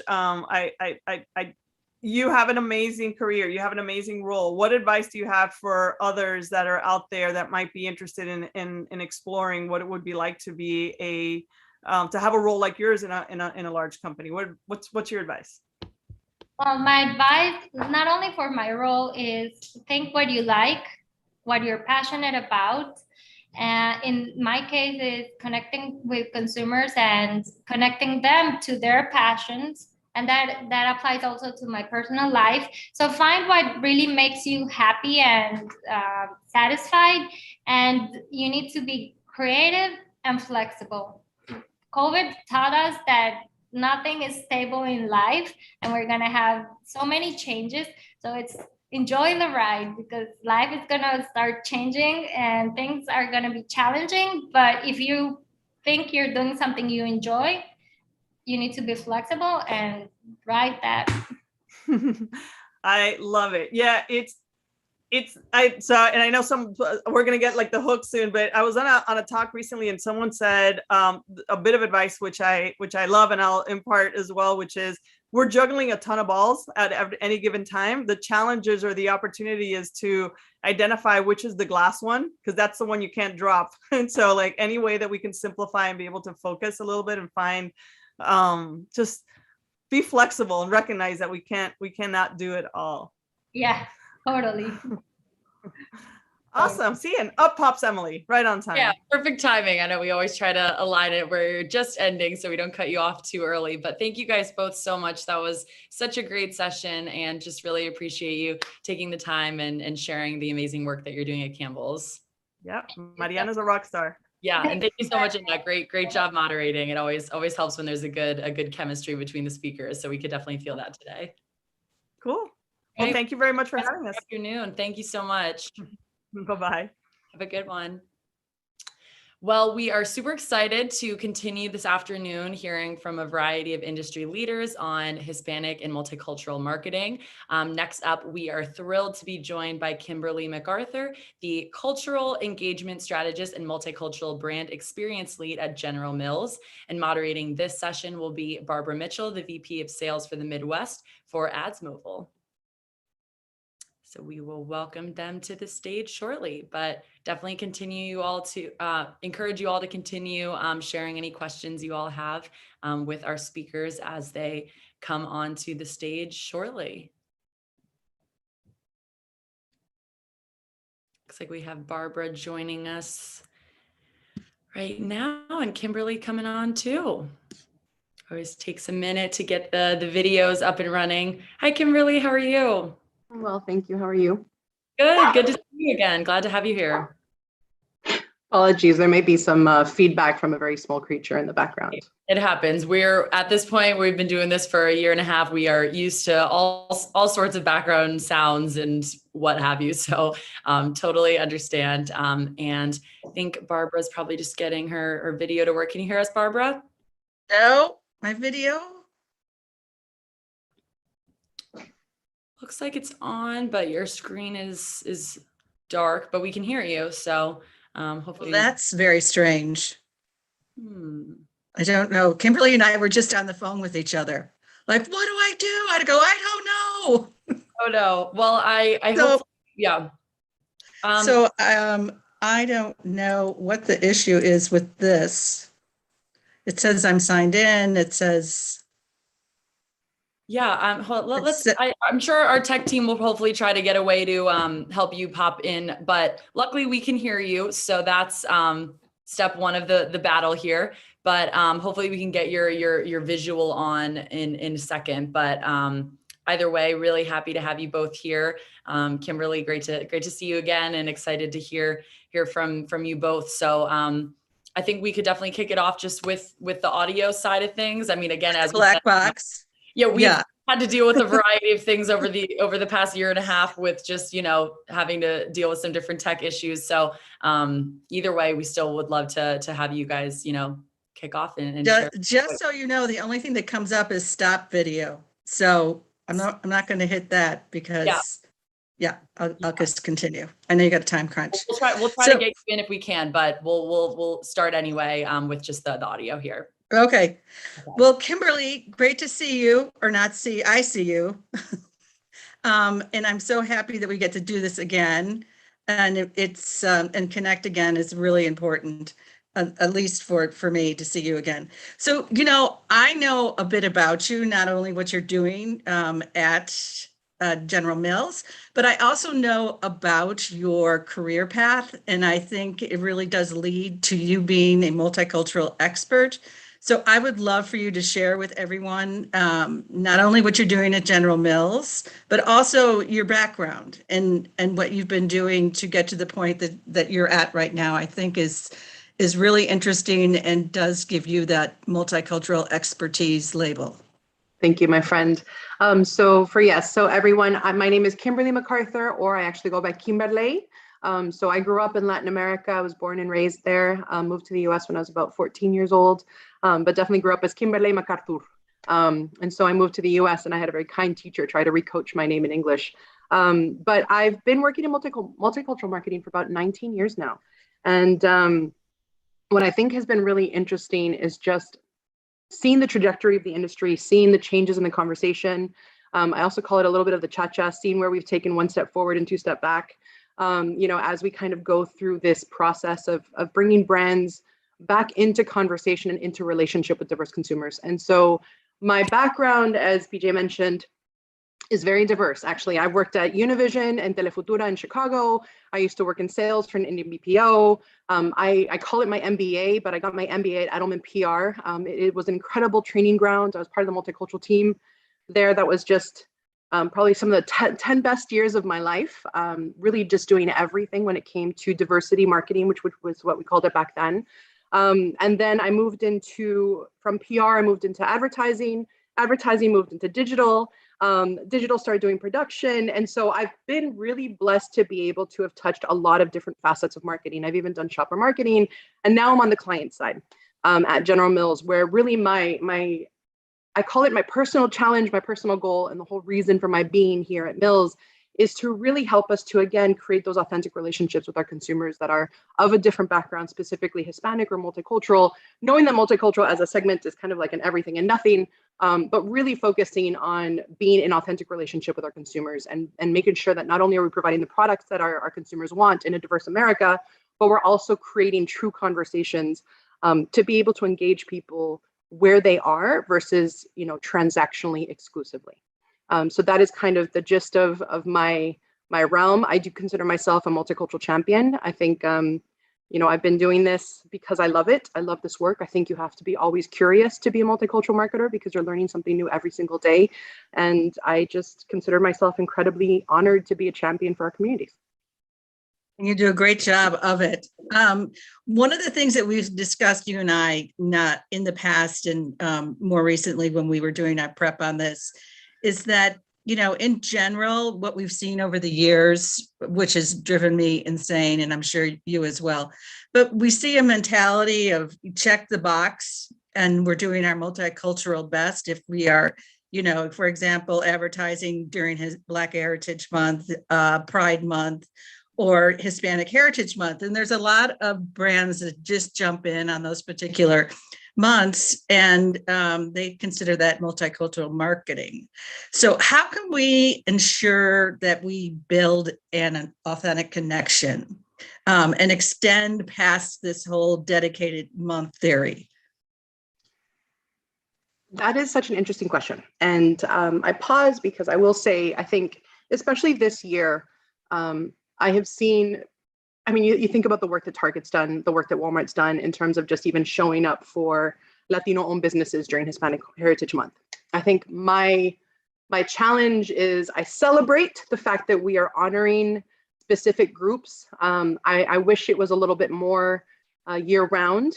There's also finite resources from a marketing and just even a mental real estate and communication real estate perspective. So I do understand that there are specific places and times. But I think my challenge would be, and this is something that we talk a lot about within my teams, if you are for families today, you are for Latino families because that is where the population growth is coming. And so that is not necessarily something you exclusively do between the months of September and October. If you are trying to create, again, you'll hear me use the word relationship because I truly believe that this is not just a marketing comms one way. This is very much about creating an authentic relationship. So we kind of have to date, courtship, make sure that there's mutual benefit, and then get into a true and real relationship and marriage. And that takes time. And it definitely is not something that you can accomplish in just 1 month. I do think celebratory months are important to help to recognize and push forward additional stories that really need to be coming to the forefront. I think when you think about American culture today, I know when I moved here when I was 14, and I moved here from Mexico City, it was like baseball, Saved by the Bell, 90210, and apple pie. That's what American culture was. But if you think about that under 18 population who is now, they're diversity natives, it's a multicultural majority, their America and their American culture is very different because ethnic cultures have affected and influenced so much of mainstream culture in this country that it is a different conversation. And so it is no longer fit exclusively into celebratory months. And so I do think that they're an important platform. I do, however, challenge everyone on the call and all of the brands to be able to say, if you have identified a specific target group or a specific culture that you really think that you have a great affinity and you can, in respect to that culture and to that consumer, you can show up in that cultural expression, then do it year round, for sure. Mm-hmm. Yeah, especially since, as they spoke of before in an earlier fireside chat, the importance of looking at the growth of the Hispanic population and the age. So it just behooves me sometimes, and I don't know what you think about this, but when you see the obvious of the growth of not only Gen Z, but millennial, and if you're not branding them now, where are you as a brand going to be in, 10, 20 years as far as an awareness? I mean, that's it's an kind of- important point, BJ, because the whole conversation as business people is how are you future-proofing your business? The Right. census numbers told us that the conversation now is about multifaceted identities.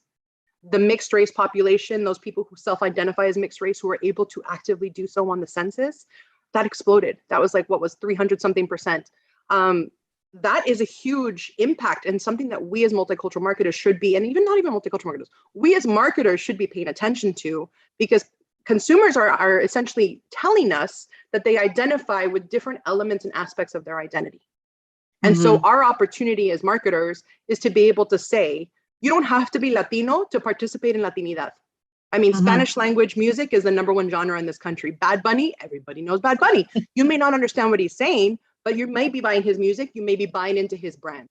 And so that is a point of influence. And so I think like what I would push back to say is that we have to change the way we did things. Back in the early days when it was like salsa outsells ketchup, and BJ, remember those days, right? That was like our big data point online. Right. Oh my God, the 2000s.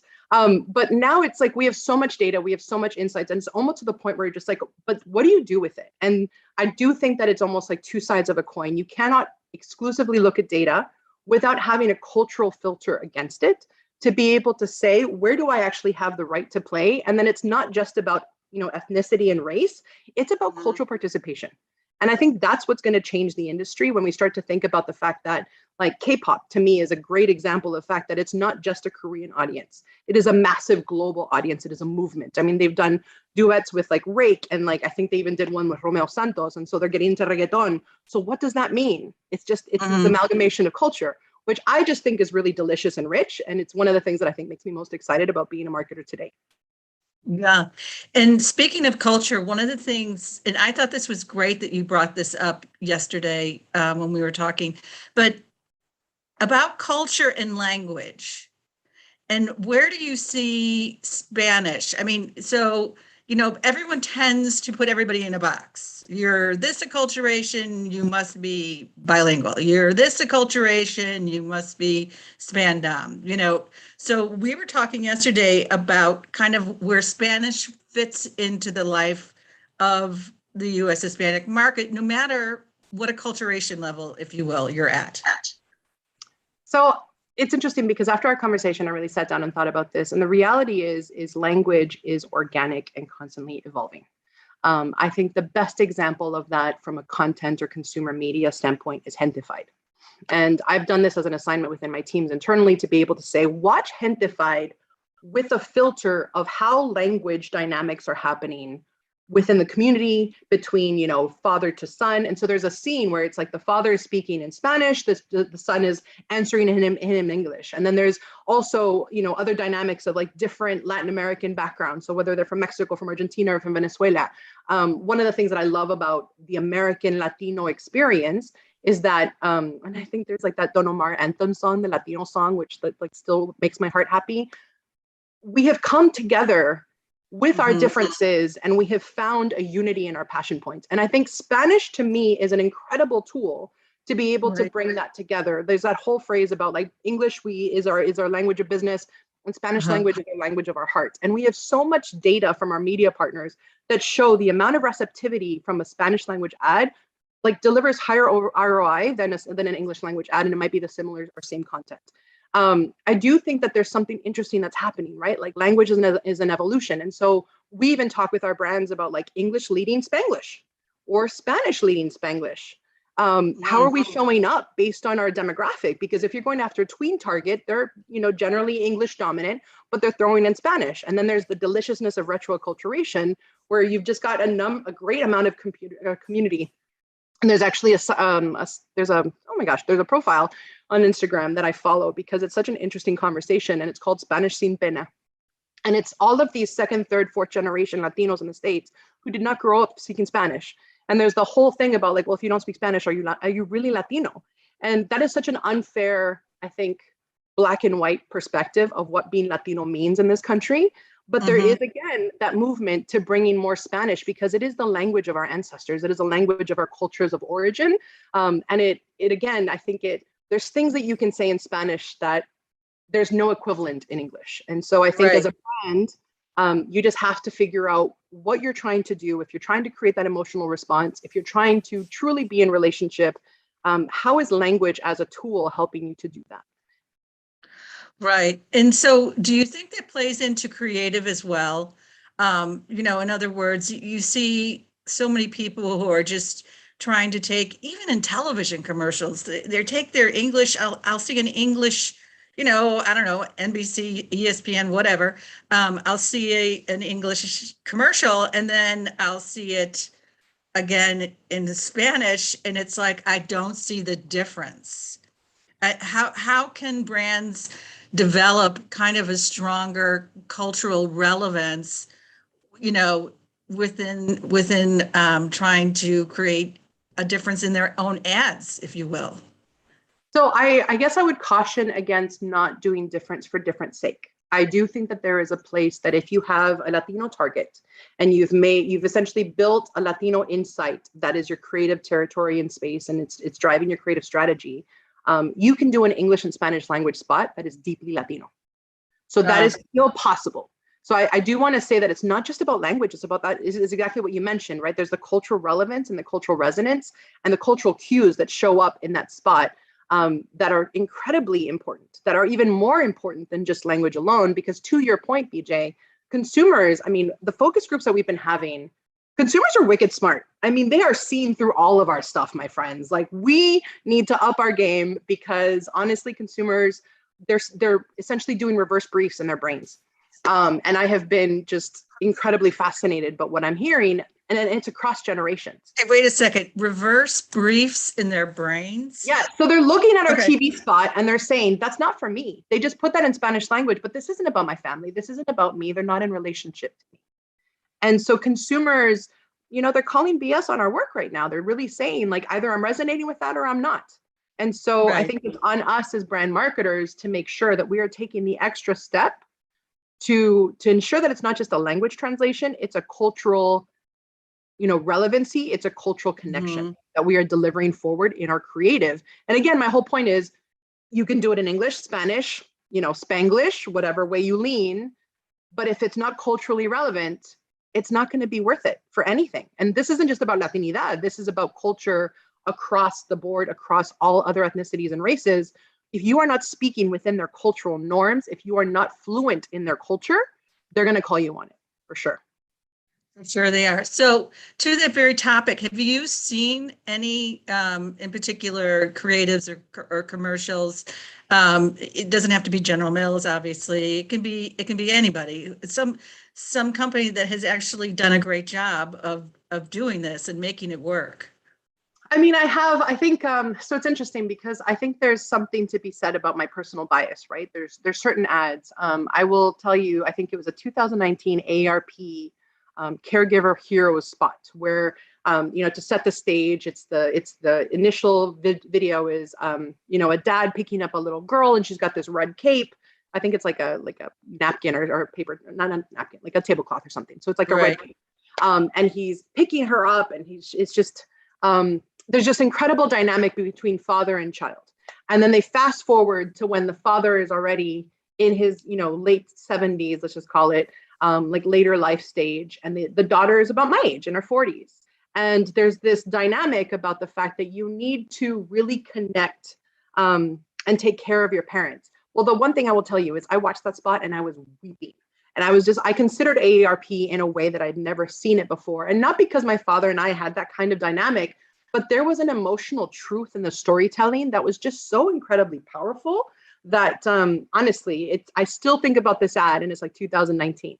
There's another movement from Modelo. So Modelo did a multi-year campaign, and I'm a big fan of multi-year campaigns, my friends, because there is something about consistency. But Modelo did a fighting spirit campaign. And I really loved that one because what it did is we have a lot, especially over the last year, a lot of brands have been taking stands and making comments and making commitments on social and equity issues that may not necessarily always be in line with like who they are in their brand. But like I said, Modelo had this multi-year campaign, and they really started in this year. I think they were featuring a lot of small businesses. And there was something really beautiful about the storytelling, about the fact that, honestly, when you think about Modelo, it's really about coming together. It's about the enjoyment and that moment. And I think that they captured the spirit of the brand, the consumption of the brand, the energy, the emotion that the consumption can bring, not from like I'm just drinking a beer, but like Modelo brings me closer to my roots. Modelo brings me closer to my people, and I can celebrate our greatness. I can celebrate the wins of my community with this brand. And it was incredible, because to me also it has to be an effective campaign, right? Like you can do great TV or great video, and that's wonderful. But at the end of the day, if it doesn't drive down a conversion, if you're not connecting down to shopper marketing, you're not connecting down to on-premise, then it's really going to have a disconnect. And I think that was, to me, a best-in-class example of something that connected from a holistic 360 perspective, that really, again, brought the character of the brand. It raised up the character of the consumer, and it brought real connectivity in a current and modern way. Yeah, and the music in that ad also was like spot on. Yeah, it really put everything together. And speaking about music, there's an Hervé spot from 2018 that I still like use in presentations internally. It's I'm trying to remember the name of the spot, but I think it was like Fervor. But it's all about like what being Mexican means, and it shows you like someone who's like dressed as an Azteca, and then it shows you someone who's like a big bohemian, and someone who's a hipster, and it's all true. We are all of those things, not as one individual being all the things, but our community is so incredibly diverse. And today we're still having the conversations about the diversity and the fact that we're not all the same. That is something that I crave will change soon as more of our Latino stories show up. My hope is non-Latinos can really see us for the incredible rich tapestry that we are as a community. Yeah, and to that point, it's like, okay, so what do you see that's happening? Are there any shifts going on in the multicultural marketer today? Are there any like futuristic wants or needs that you would love to have, not only just today, this year and next year, but beyond? I think shifts. I think the conversation of multicultural marketing has never been so in like the media and current, non-marketers are talking about diversity and inclusion. They're talking about representation. We're seeing representation conversations across all different kinds of media, across different, like what brand's role is in there. I think that's something that's really spectacular. I do think that as a marketplace, we're often very reactionary. I remember hearing, it was like an NPR interview like 2 years ago, where like CPGs can only focus on one segment at a time. And so I think the challenge for us as brands is we cannot be all things to all people. However, I do think we can challenge ourselves by really identifying who our consumer target is, who are essentially our muse is, and being honestly authentic and honoring that muse. Because then we can tell better stories that, again, you can tell a phenomenal Latino story about a father and daughter relationship that can definitely echo beyond, someone who's Latino. Because there's these authentic human truths that are true and shared. I think what makes me excited about what's happening and changing is what I mentioned earlier, which is the aspects of identity. I think that conversation versus, 10 years ago when it was just like, we're marketing to first generation Hispanics, or we're marketing to, a quote unquote urban, consumer who's a millennial. We're able to now get so much smarter about psychographics and behaviors and participation, as I mentioned, in culture. And so that, I think we have tools as marketers to be able to tell a better story about our consumer, to really see our consumers for who they want to be seen as. It's an interesting sentence structure there. And I think this is the time for us to listen, listen differently than we have before.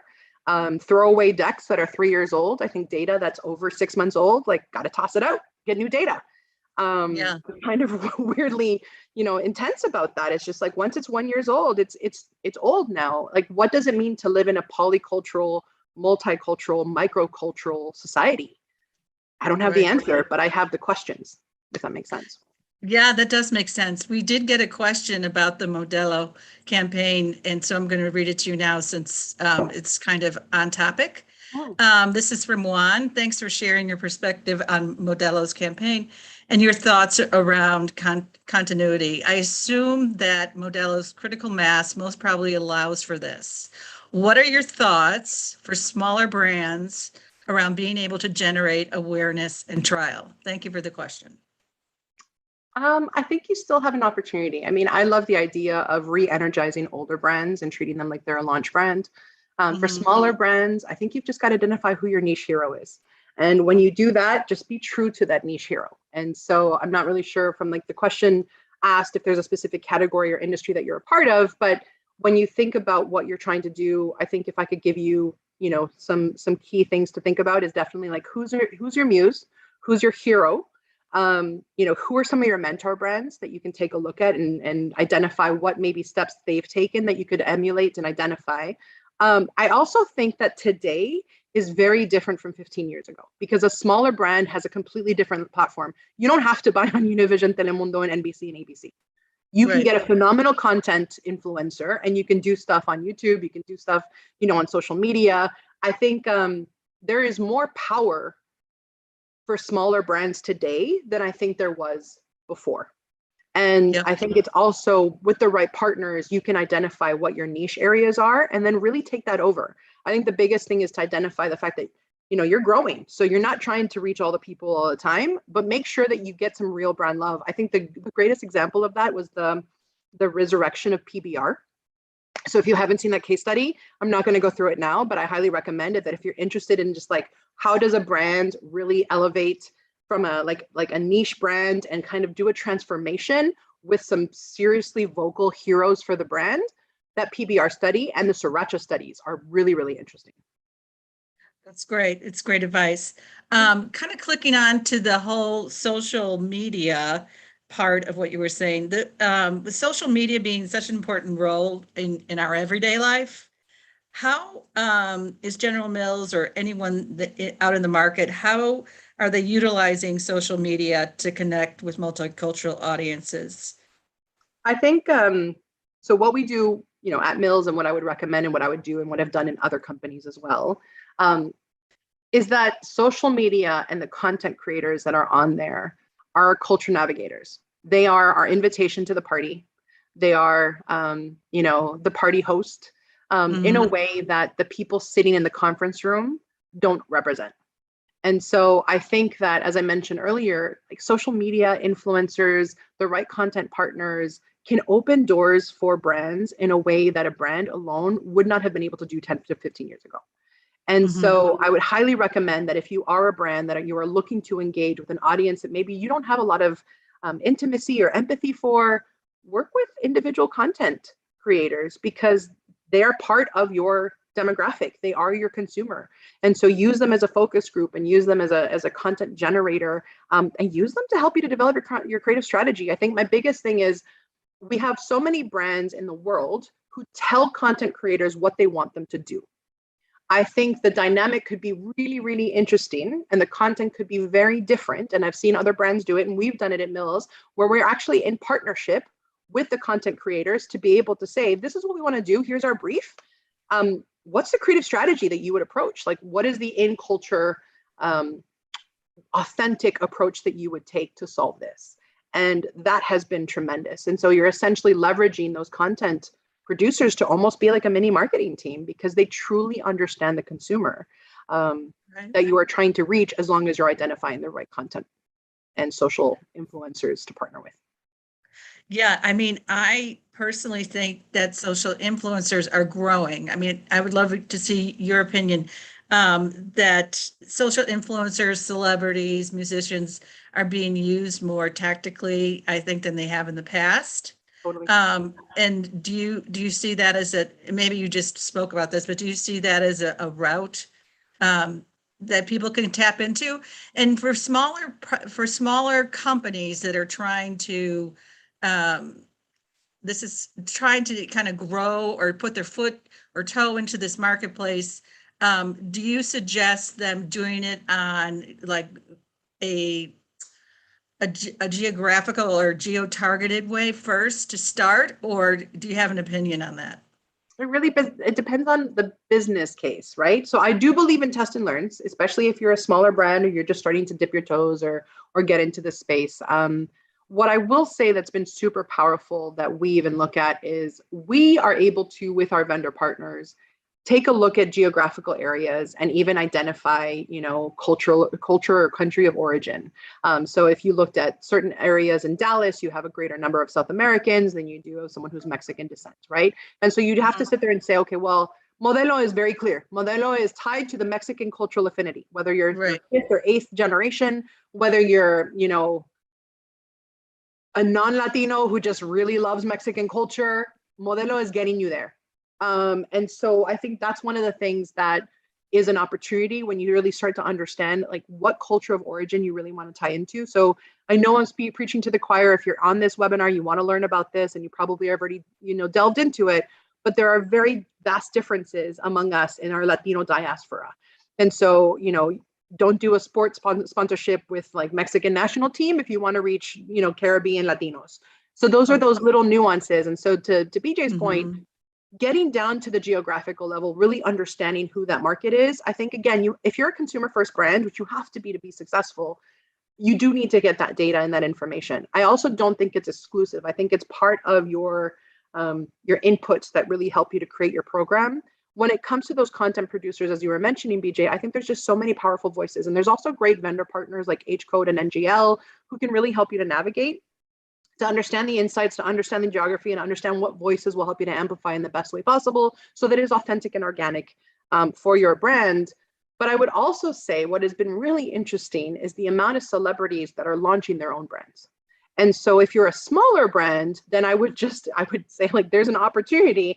There's a lot of celebrities that are seeing their counterparts really cashing in on these opportunities. I mean, when The Rock launched a tequila, and I was like, okay, I'm done, right? Oh, right. The Rock has a tequila. I haven't tried it yet, but we'll see. If it's gonna but there's all those opportunities. So I do think that there's such an interesting way. And again, there's no one size fits all, unfortunately. It really depends on what the brand is, what the category is, and what you're trying to accomplish from a business standpoint. Yes, business growth, but like, where are you trying to go in the long term? And what are the short-term steps that are going to help you to get there? Right. So when you're looking at, there's a lot of new, I'm not going to call it, well, there's a lot of new and different, there's the TikToks of the world, there's Instagram, do you see any one particular Facebook, do you see any of those particular entities, if you will, being more persuasive for the Hispanic market or multicultural market, or you don't want? No, it's hard because it depends on who, right? It's who within the Hispanic market and who within the multicultural market. I mean, I know TikTok has been hugely successful for a lot of our brands and for a lot of brands out in the ecosystem. Do I, as a bilingual, bicultural, 40 plus Latina, use TikTok? No. So I can't say it's going to be great for everybody.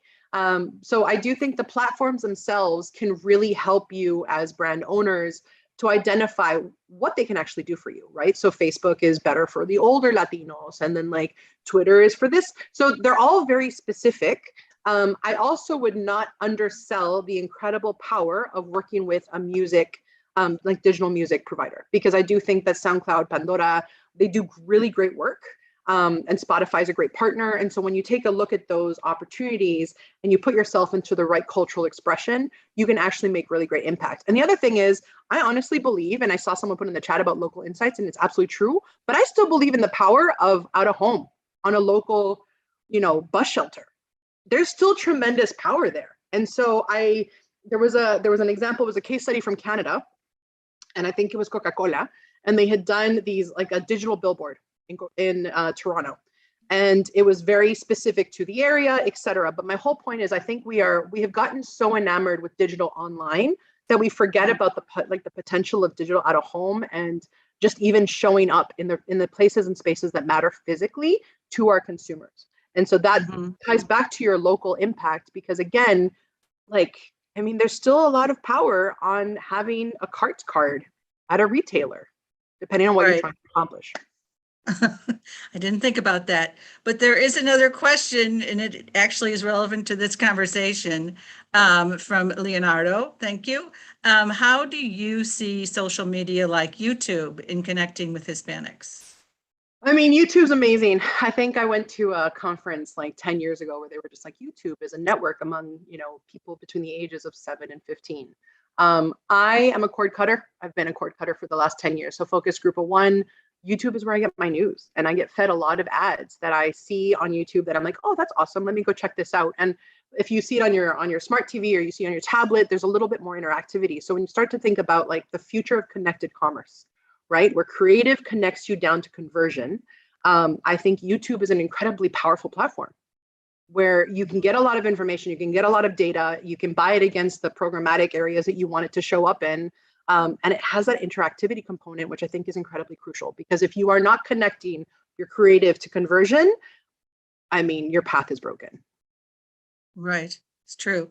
Okay, so not speaking specifically of General Mills, but CPG in general, it's such a huge part of our world, and I have not seen a lot of huge, my opinion, and I do follow this, a lot of huge efforts, if you will, in the multicultural arena.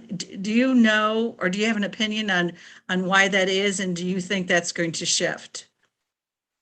To clarify your question, BJ, do you mean like large, like what? Like holistic efforts? Because I will call out P&G, right? So P&G is best in class. Right. And when you see what they've done with their films for the Black American community, when they've turned around and they've said these are product lines specifically for this community, and we're going to make sure that we have representation all the way down to R&D.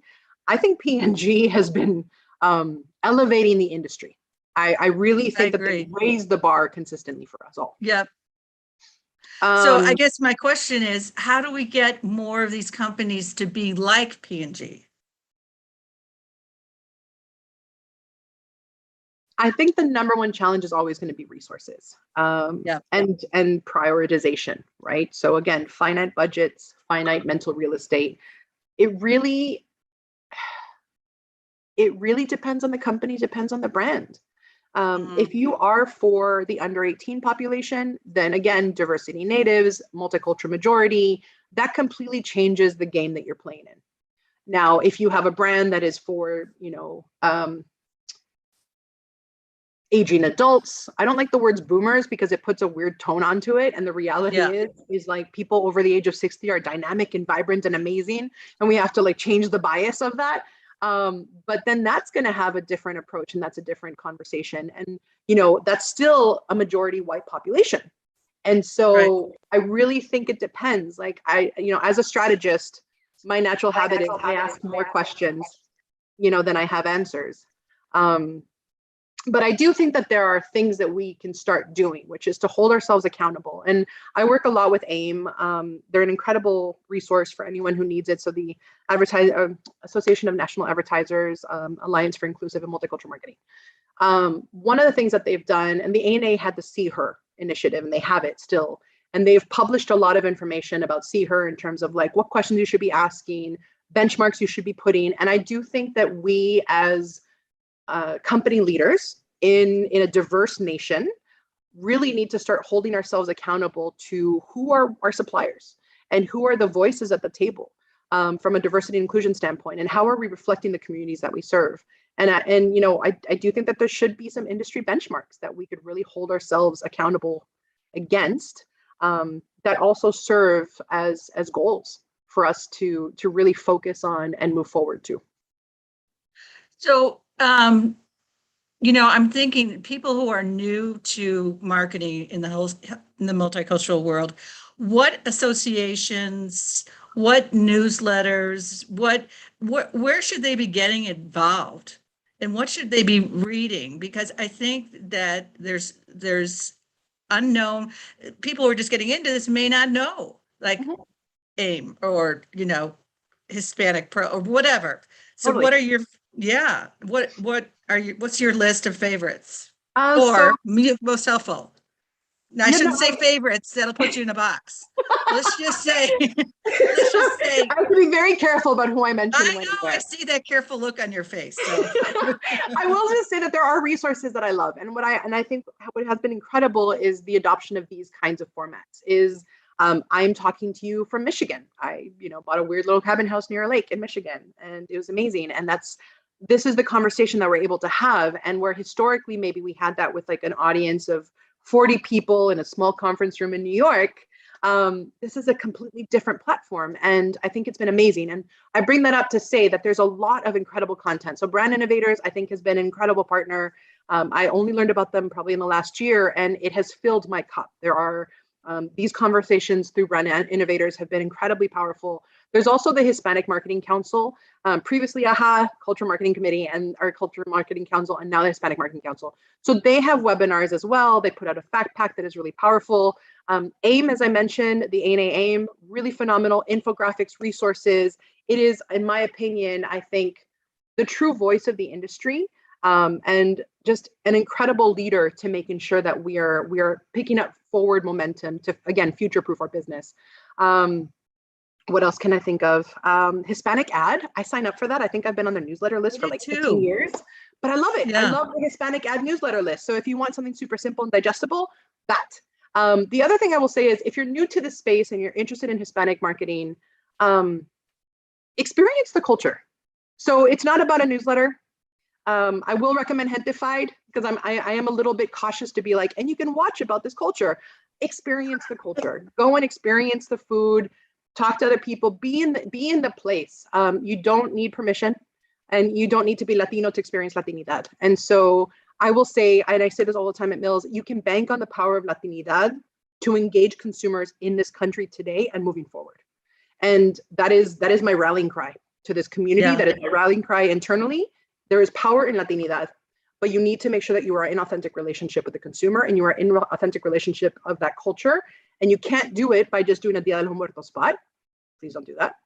You can't do that by just doing a Hispanic heritage spot. You need to be a part of the culture, and you need to experience the culture to be able to be a cultural navigator. And I will say that if any of you have diversity and allyship trainings in your company, take those and apply those same fundamentals to how you do consumer marketing, because a lot of those approaches are very relevant to how you actually output as a marketer. Fantastic. Well, there's Ashley or Emily. Sorry, Emily. No problem. And we have to sign off, but Kimberly, you don't know how much I appreciate you, and I'm sorry for the black box in the corner. And I got dressed up. I put makeup on. I did everything. I look so good today. So thank you. I'm sorry. We do this again. I'll make sure that I'm here. Yeah. I appreciate it. Thank you, you all. It's always an honor. I appreciate you all. Yeah, I wish we could hear from you for another hour, but we so appreciate you joining us today. That was such a great conversation, and hope to have you back again soon. Really appreciate it. Thank you. Thank you. Have a great rest of your afternoon. All right. Well, without further ado, we're on to our final panel of the day. This one's been zooming by, and just incredible session after incredible session. So last but certainly not least, we're going to be hearing from Gabriela Lourdes, the Senior Manager of Social Media and Content at Oma Beauty, and moderating will be Angelita Sierra, the VP of Strategic Brand Partnerships at Ben. So let's welcome Gabriela and Angelita to the stage.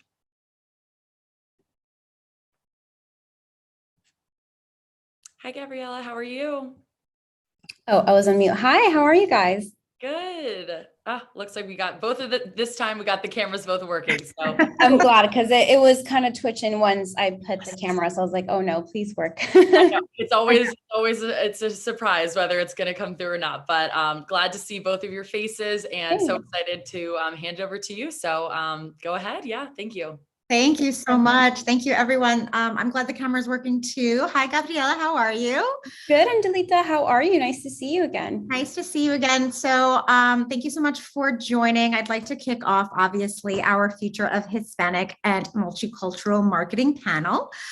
Just to kind of give everyone a little bit of context around our discussion today, we're super excited to join you. As everyone mentioned before, I'm Angelita Sierra, the Vice President of Strategic brand partnerships at BEN, also known as the Branded Entertainment Network. I'm honored to have Gabriela with us, the newly promoted Director of Social Media and Content at OMA. For those of you who do not know, OMA is all the rage. Everyone is talking about this brand. It is super exciting. I know Gabriela and I have dedicated many years of our career within the beauty space, especially when it comes to changing the perception of beauty. OMA is not only a brand that is sustainably sourced, vegan-free, and cruelty-free, but it really cares about representation and inclusivity for all. So, Gabriela, please introduce yourself and tell us a little bit about your background and your journey. Yeah, thank you so much for the beautiful introduction, especially to the brand. My name's Gabriela. As she mentioned, I am the director for social and influencer here at OMA Beauty. I've been in the beauty industry for 4 consecutive years, but I've had clients in the past that were pertaining to beauty alone. I am originally from Colombia and I moved to the US roughly 8 years ago. I was in the fashion industry for a while and then transitioned into beauty. But my passion and discussions in the past couple of years have always been about inclusivity and just making sure that Hispanic and Latinx communities are represented within both fashion and beauty industry. And that's the whole reason I was very inclined towards working for OMA Beauty, because that's at the forefront of their brand, and that's what the brand exists for. So excited to chat and connect about just everything about multicultural and Hispanic marketing. That's awesome. Thank you so much for the background. So let's dive into it. Let's just talk a little bit more about this. You know, I think we know, and we want to continue to kind of have this discussion with everyone that, you know, Hispanic and Black consumers and audiences are definitely on track to far outspend other ethnic groups and even just the US population as a whole. They're going to continue to fuel the growth of the beauty industry, not only within beauty, but definitely other verticals as well. And so many brands are still not understanding this. What are your thoughts about that? And how can we get brands to really understand that this is not a trend and that there's so much value that they need to be considering?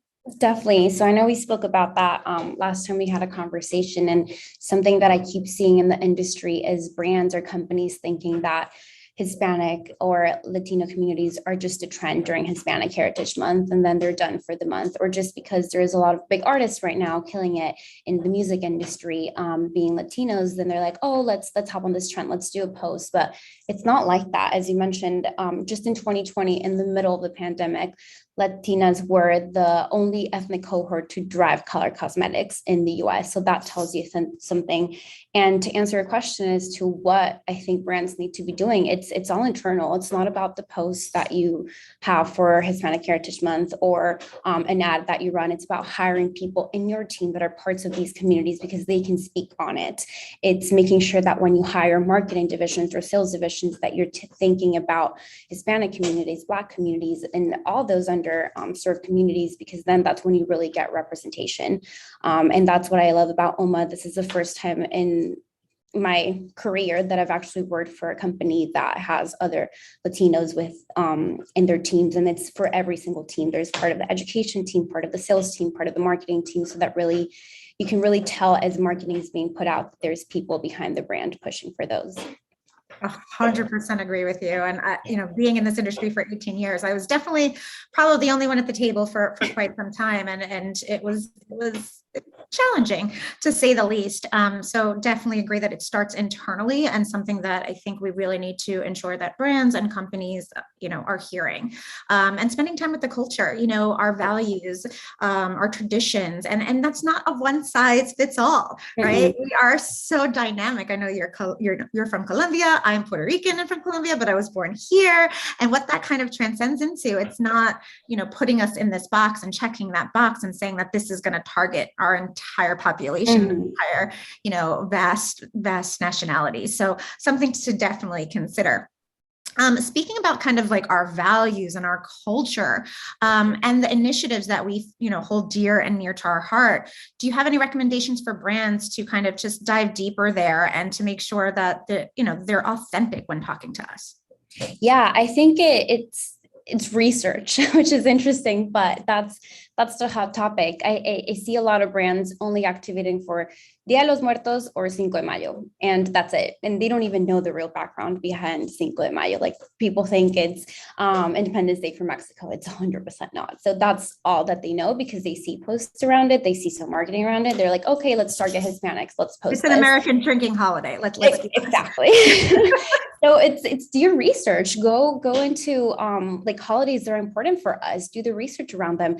Contract, if you don't have anybody in your team, work with influencers or creators that are from that culture that can really speak on it, that it's not just a white girl doing a post for Dia de los Muertos, but it's someone that actually is from the community and actually has tradition around it. So it really comes to research. Something that we do at OMA is we look at the entire year calendar and look for any dates that are tied to an activism moment and how can we activate there. And if it's something that we don't have a person or a team to represent, then we contact someone who can speak on it and who can really tell us from an inside point of view. And how you were saying, like, it's not just one size fits all for all Hispanic and Latinx communities. We are so different. We have different things that we celebrate. Just in Colombia, something really small like Valentine's Day, it's in September, not in February. And I've seen brands try to go to the Colombian market in February, and it's like, no one's thinking about Valentine's Day in February. For us, it's in September. So it's smaller things like that if you take your time, even if you're a small team, because I see a lot of excuses like, oh, we're a super small team, we don't have the bandwidth. You always do. It doesn't take too much time to talk to someone that could speak on that specific holiday, or talk to someone who can speak on the culture. So at the end of the day, I think it's making sure that you're talking to the right people and doing the right research. 100%. I remember working on a brand when they wanted to activate during Carnival. I was like, no, no one's going to listen to you right now. Not one word, unless it's about Carnival in Brazil. So, I strongly believe that Black and brown powerful women bring so much to the table from an executive leadership perspective. And, we really do provide a unique point of view to the marketplace. Do you have any recommendations or thoughts around that for just brands, and just also from an empowerment perspective for, maybe someone who's just starting their career? Totally. I think it's so amazing that we are now seeing more leaders in our community that are representing Black and brown communities. It's like, when I started in this career, there was no one at the forefront of companies. Working for someone like Sharon and hearing about her culture, how she's also an immigrant from Nigeria and came to do so amazing things. It's really inspiring. And I think what makes us so special is at the end of the day, our culture. We were raised differently. We were raised with different points of views. And when you are looking to hire within a company, it's important to keep in mind diversity because of that, because you'll get different just ideas in general. So I think it's amazing to see brands starting to do that. There's still a long way to go, but I think Black and brown women do see the world differently because of the way that we were raised, especially within Latinx communities. So it's important to keep them at the forefront of companies when you're hiring, et cetera. Absolutely. I love it. I agree.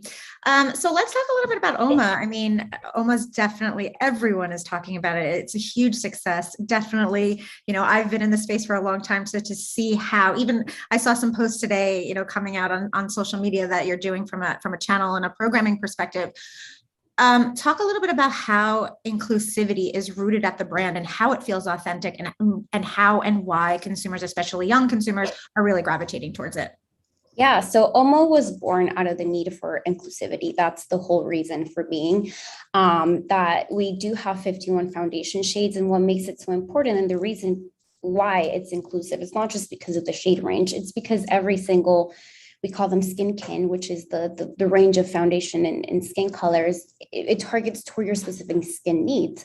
My type of skin might be different from a super pale type of skin or a deeper skin tone. And the skin needs might be different from oily skin to hyperpigmentation. So Sharon was very careful in making sure that it not only targeted all different skin colors, but all different skin needs within your skin color. So that was our first product launch, which was, again, rooted in inclusivity. And whenever we do a project or a new product launch, we want to make sure that we're inclusive of everyone.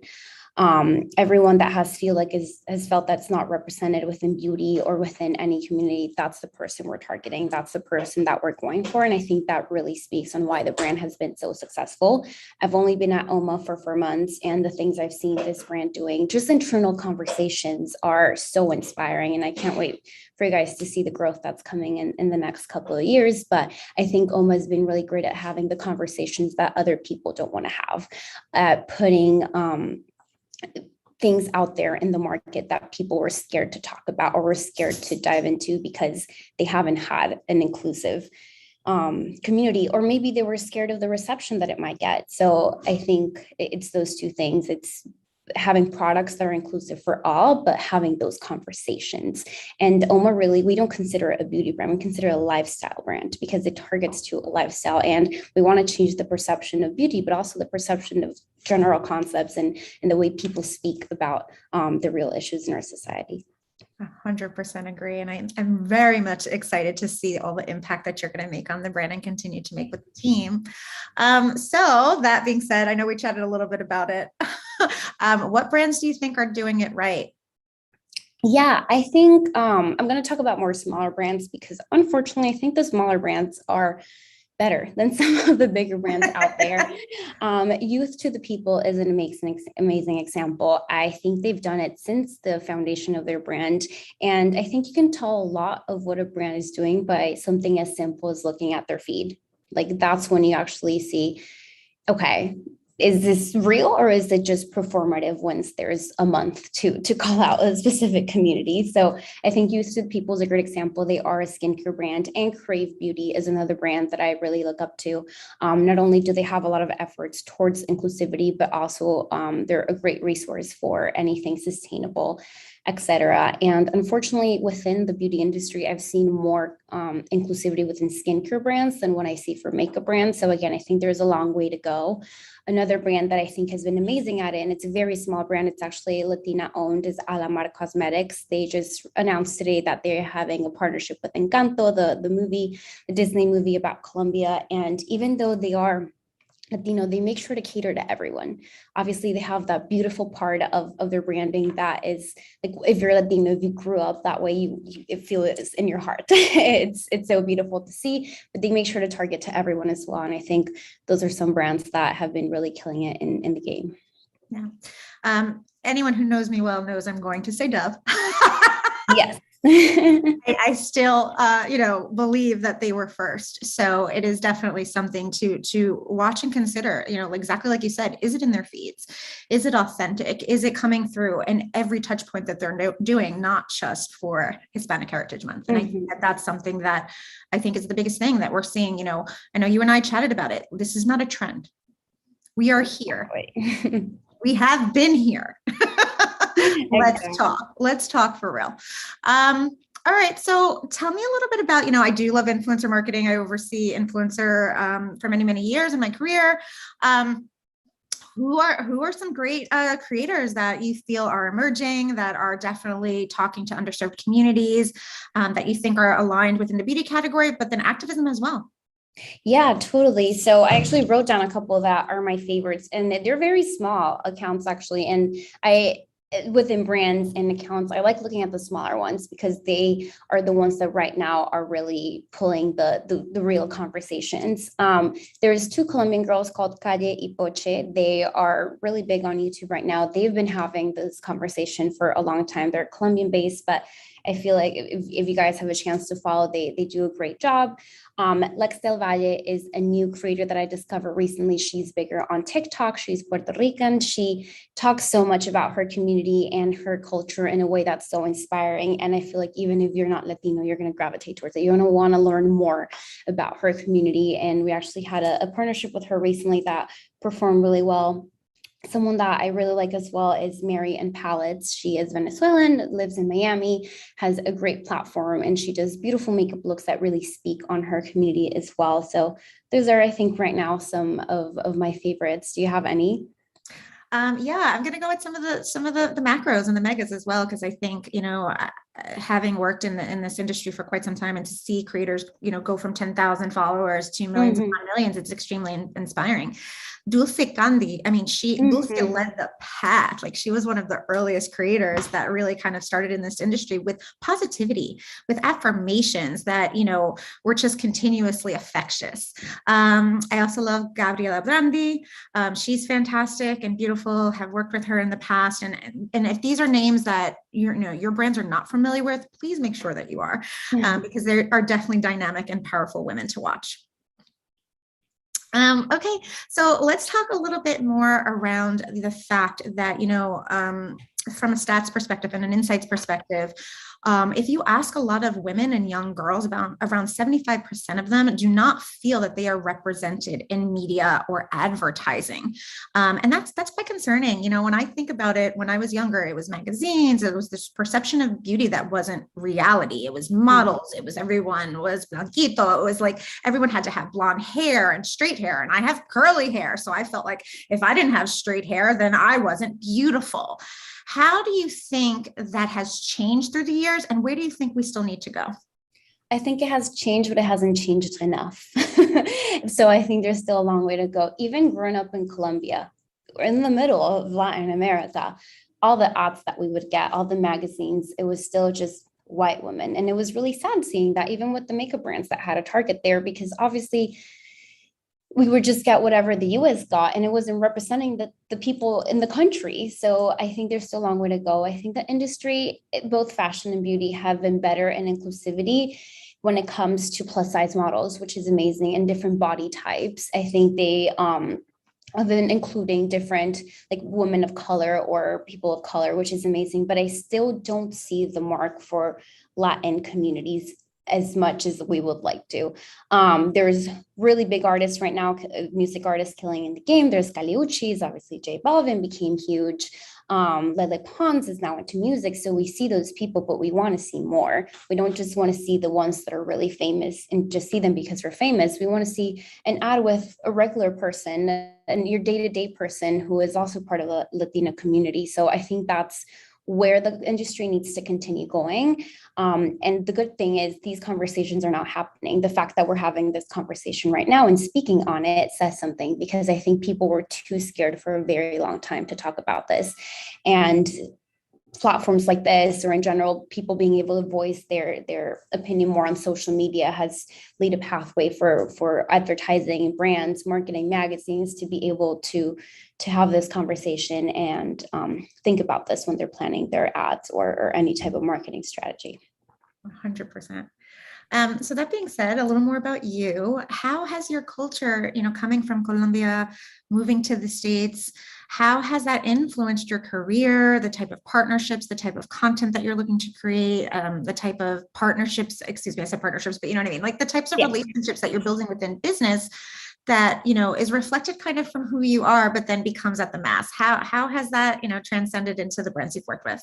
Yeah, I mean, so much. I think when I first came into the US, it was really interesting because I was in Colombia, right? I wasn't put in a box of you're Latina and that's what you are. I was just me. Everybody is Latino there. We don't speak about that. So coming here, being put in that box, was like, okay, now how do I make sure that I include my community and include the diversity that I know Colombia has into now speaking to you as audiences, right? Mm-hmm. So I think it's really interesting because when you come as an immigrant, you're already one step behind in the sense that you're not a citizen, you're not American, you don't have all the perks, you don't know the culture yet. So I think it's always been trying to play catch up and excelling because I know I'm that step behind. So that's really put a lot of, I would say, positive pressure on me to make sure that my community is heard and that Colombia is seen way much more than just the nasty things we hear about it. When I came to the US, everybody would be like, oh, Colombia, Pablo Escobar. I was like, dude, really? That's all you know.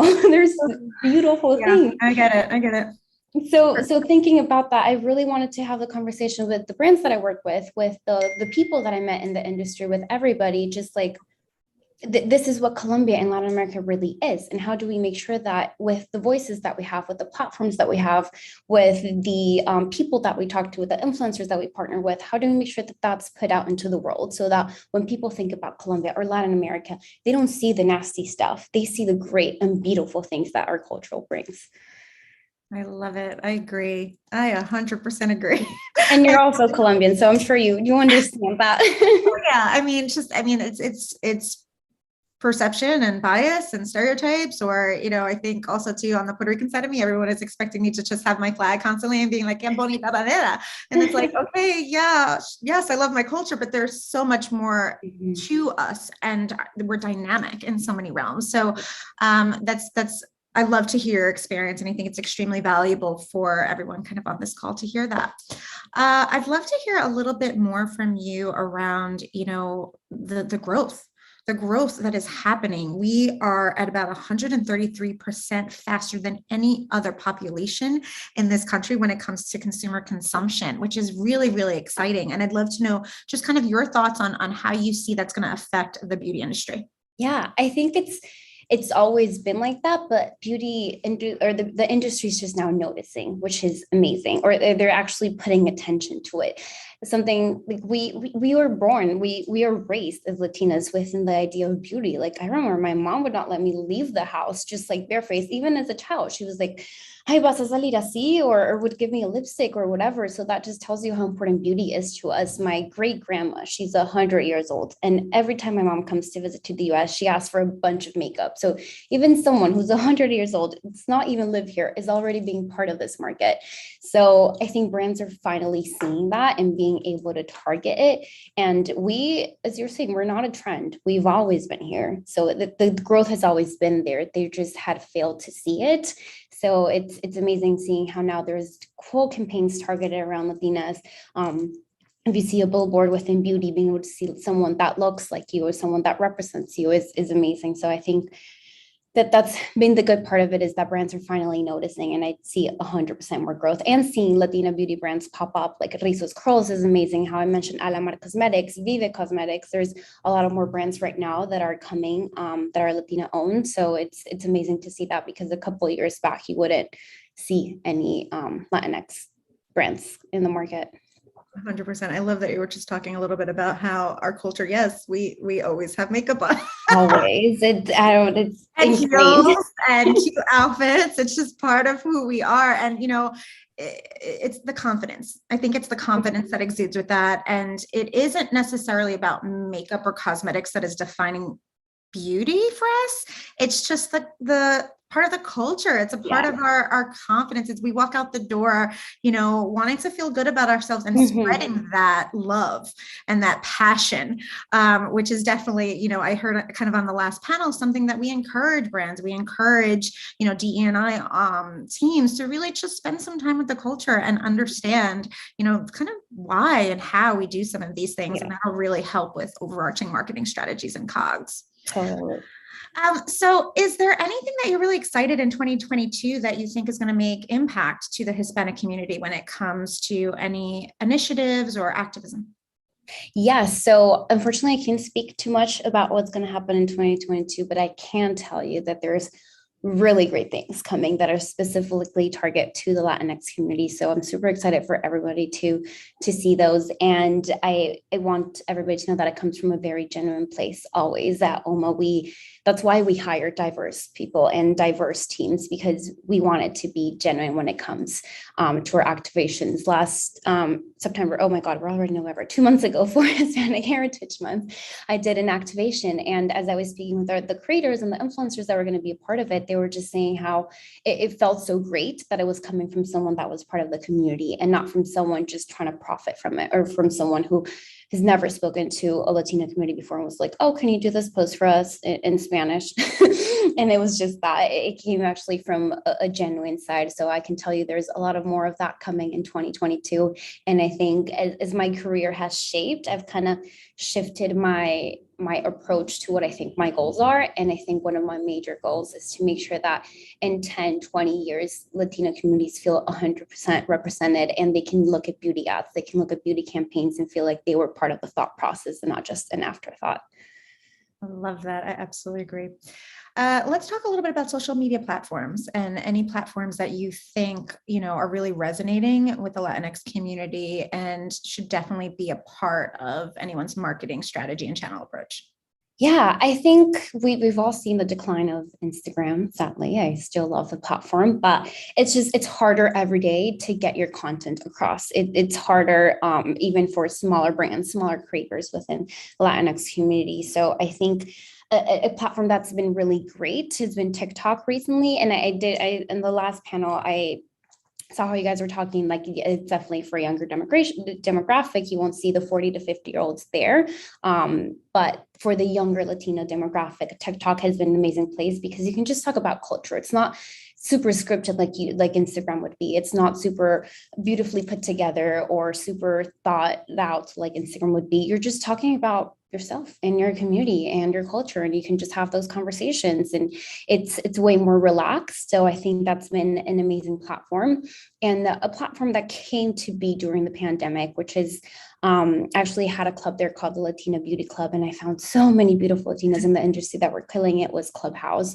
And I think even though Clubhouse has declined, I think there's still the potential for people and brands to jump in there and have those conversations. Clubhouse was amazing because you were able to find people within your same cohorts or same values and same goals and really connect with them. So we found an amazing group of Latinas that were all in the beauty and fashion industries and just having ongoing conversations. And then we realized after a couple of weeks, people who were not even from the Latino community were coming to listen or just wanted to have that conversation. So I think those two platforms right now have been really, really great. 100%. And if we think about it with Clubhouse, like I'm really rooting for them to have a comeback.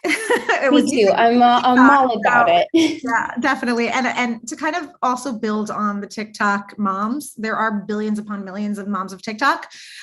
So I would, and especially if you ask TikTok, I wouldn't completely say that you're not going to reach the older demographic. I think that you have to, from a creative strategy perspective, really ensure that you know how to talk to that audience on TikTok and what kind of the purpose will be. Yeah. Especially with all their shopper e-com efforts that are coming out as well, which is super exciting to see. And they just launched Latino or Latinx Creators Hub at TikTok. I actually have a friend that was leading those efforts, and it's so amazing to see it's actually part of their strategy. Like they actually hire Latinos to be able to build up upon that. And that's when you see, okay, that's a platform I want to go into. That's something when that's really represented and taking in mind our communities. Yes, I love that. And at Branded Entertainment Network, we've continuously been focusing on diversity in all of our influencer recommendations to our partners and brands, but we're taking it even further to look at creators that are up and coming and really serving those kind of, underserved in communities and having those authentic conversations, because it's really important to ensure, like you were saying, it's not only just about the big creators that have done it already, it's about the creators right now that are open to having the uncomfortable conversations, right? And I think that that's going to be really the main focus of next year, which is the content that's going to give you goosebumps, I like to say. Yes, I love that term. I love how you put that out. Gabriela, is there anything else you'd like to talk about with the audience and with everyone here at Brand Innovators around, just your passion for multicultural marketing and where you want us to go? No, I think we covered everything. I know when we talked about this conversation, what I really wanted to put at the front of it, and we covered it, is we're not a trend. Hispanic and Latinos are not a trend. We have been here. We're here to stay. We should be part of your marketing initiatives because we are spending. We want to spend the money. We want to spend on beauty. So don't just take us into consideration whenever it's Cinco de Mayo or whenever it's Hispanic Heritage Month. Like really keep us in mind. All through your entire year of marketing, we're always searching for new brands. We're always searching for new products. Like we are there in the market. So always remember that, just because now there's huge artists in the music industry that are Latinos and it's fun. Now it's not just a trend. We're not dying down. We're going up. Yeah. And I would encourage, I think when you're thinking about product innovations, like it doesn't have to be like everything's mango and coconut. Yeah. Or spicy. Yeah. Let's dive a little deeper there on product innovation. So I do have a question from the team and from everyone out there. They just want to know your thoughts around podcasts, and do you think that there's value there in communicating messages to a Hispanic audience? You said podcast, right? Sorry, there's a truck in front of me that just came No problem. By. Yes, podcasts. I think podcast is the future of influencer marketing, and I've been saying that for a while. I've been trying to implement it, and I think people need to look at podcasts right now. And I do think there's a huge opportunity for podcasts being the resource for people to learn about Latinx and just all different type of communities. So yeah, I do. The answer is yes. Podcasts, really, you should start looking into them now and start to put them in as part of your marketing strategies. I think some of the bigger influencers are now releasing their own podcasts, and we'll see new influencers come to lives through podcasts. Yeah, I would even encourage utilizing podcasts for pre-promotion for other channels that you're doing as well. Like let's think about that overarching strategy and how it all implements and comes together. And a lot of influencers have podcasts that they do have some duplication in audience, but you can still, continue to drive home any messaging that might be a part of a longer comm strategy as well. I wanted to kind of throw it out to the full audience. Are there any other questions for Gabriela while we have her?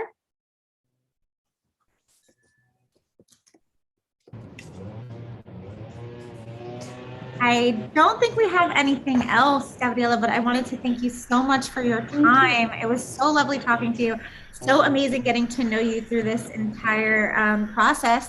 I wish you all the best with OMA. I think that the brand is absolutely fantastic, and I would definitely encourage everyone to follow everything that Gabriela is doing, everything that the brand is doing, because they are definitely a force for next year, which is super exciting, especially when it comes to inclusivity and just overarching, understanding the Hispanic community and audience. So thank you so much for your time. No, thank you. Thank you so much. And thanks for Emily and everybody on the Brand Innovators team for having us. It's amazing that we're having these conversations. And it was so amazing meeting you, Angelita, and just learning about everything that you've done in the industry. It's really inspiring. Well, thank you. I learned from you too. Thank you, guys. Thank you. Thank you. Thank you guys so much. What a great way to end the program today. Really appreciate it. And great to have you both here. Thank you. Thanks, Emily. Thank you, Brand Innovators. Yeah. Have a good rest of your day. Bye, everyone. Well, thank you so much to all of our incredible speakers today. This was such an amazing summit, and we so appreciate all of the attendees for submitting questions, chatting with one another in our chat function. It's always great to see, and we love seeing our community engaging with one another. So we really hope to have you all tune in for our next program. We'll be gathering tomorrow for our influential program on diversity and inclusion. So please join us tomorrow, and we'll see you then. Have a good rest of your day.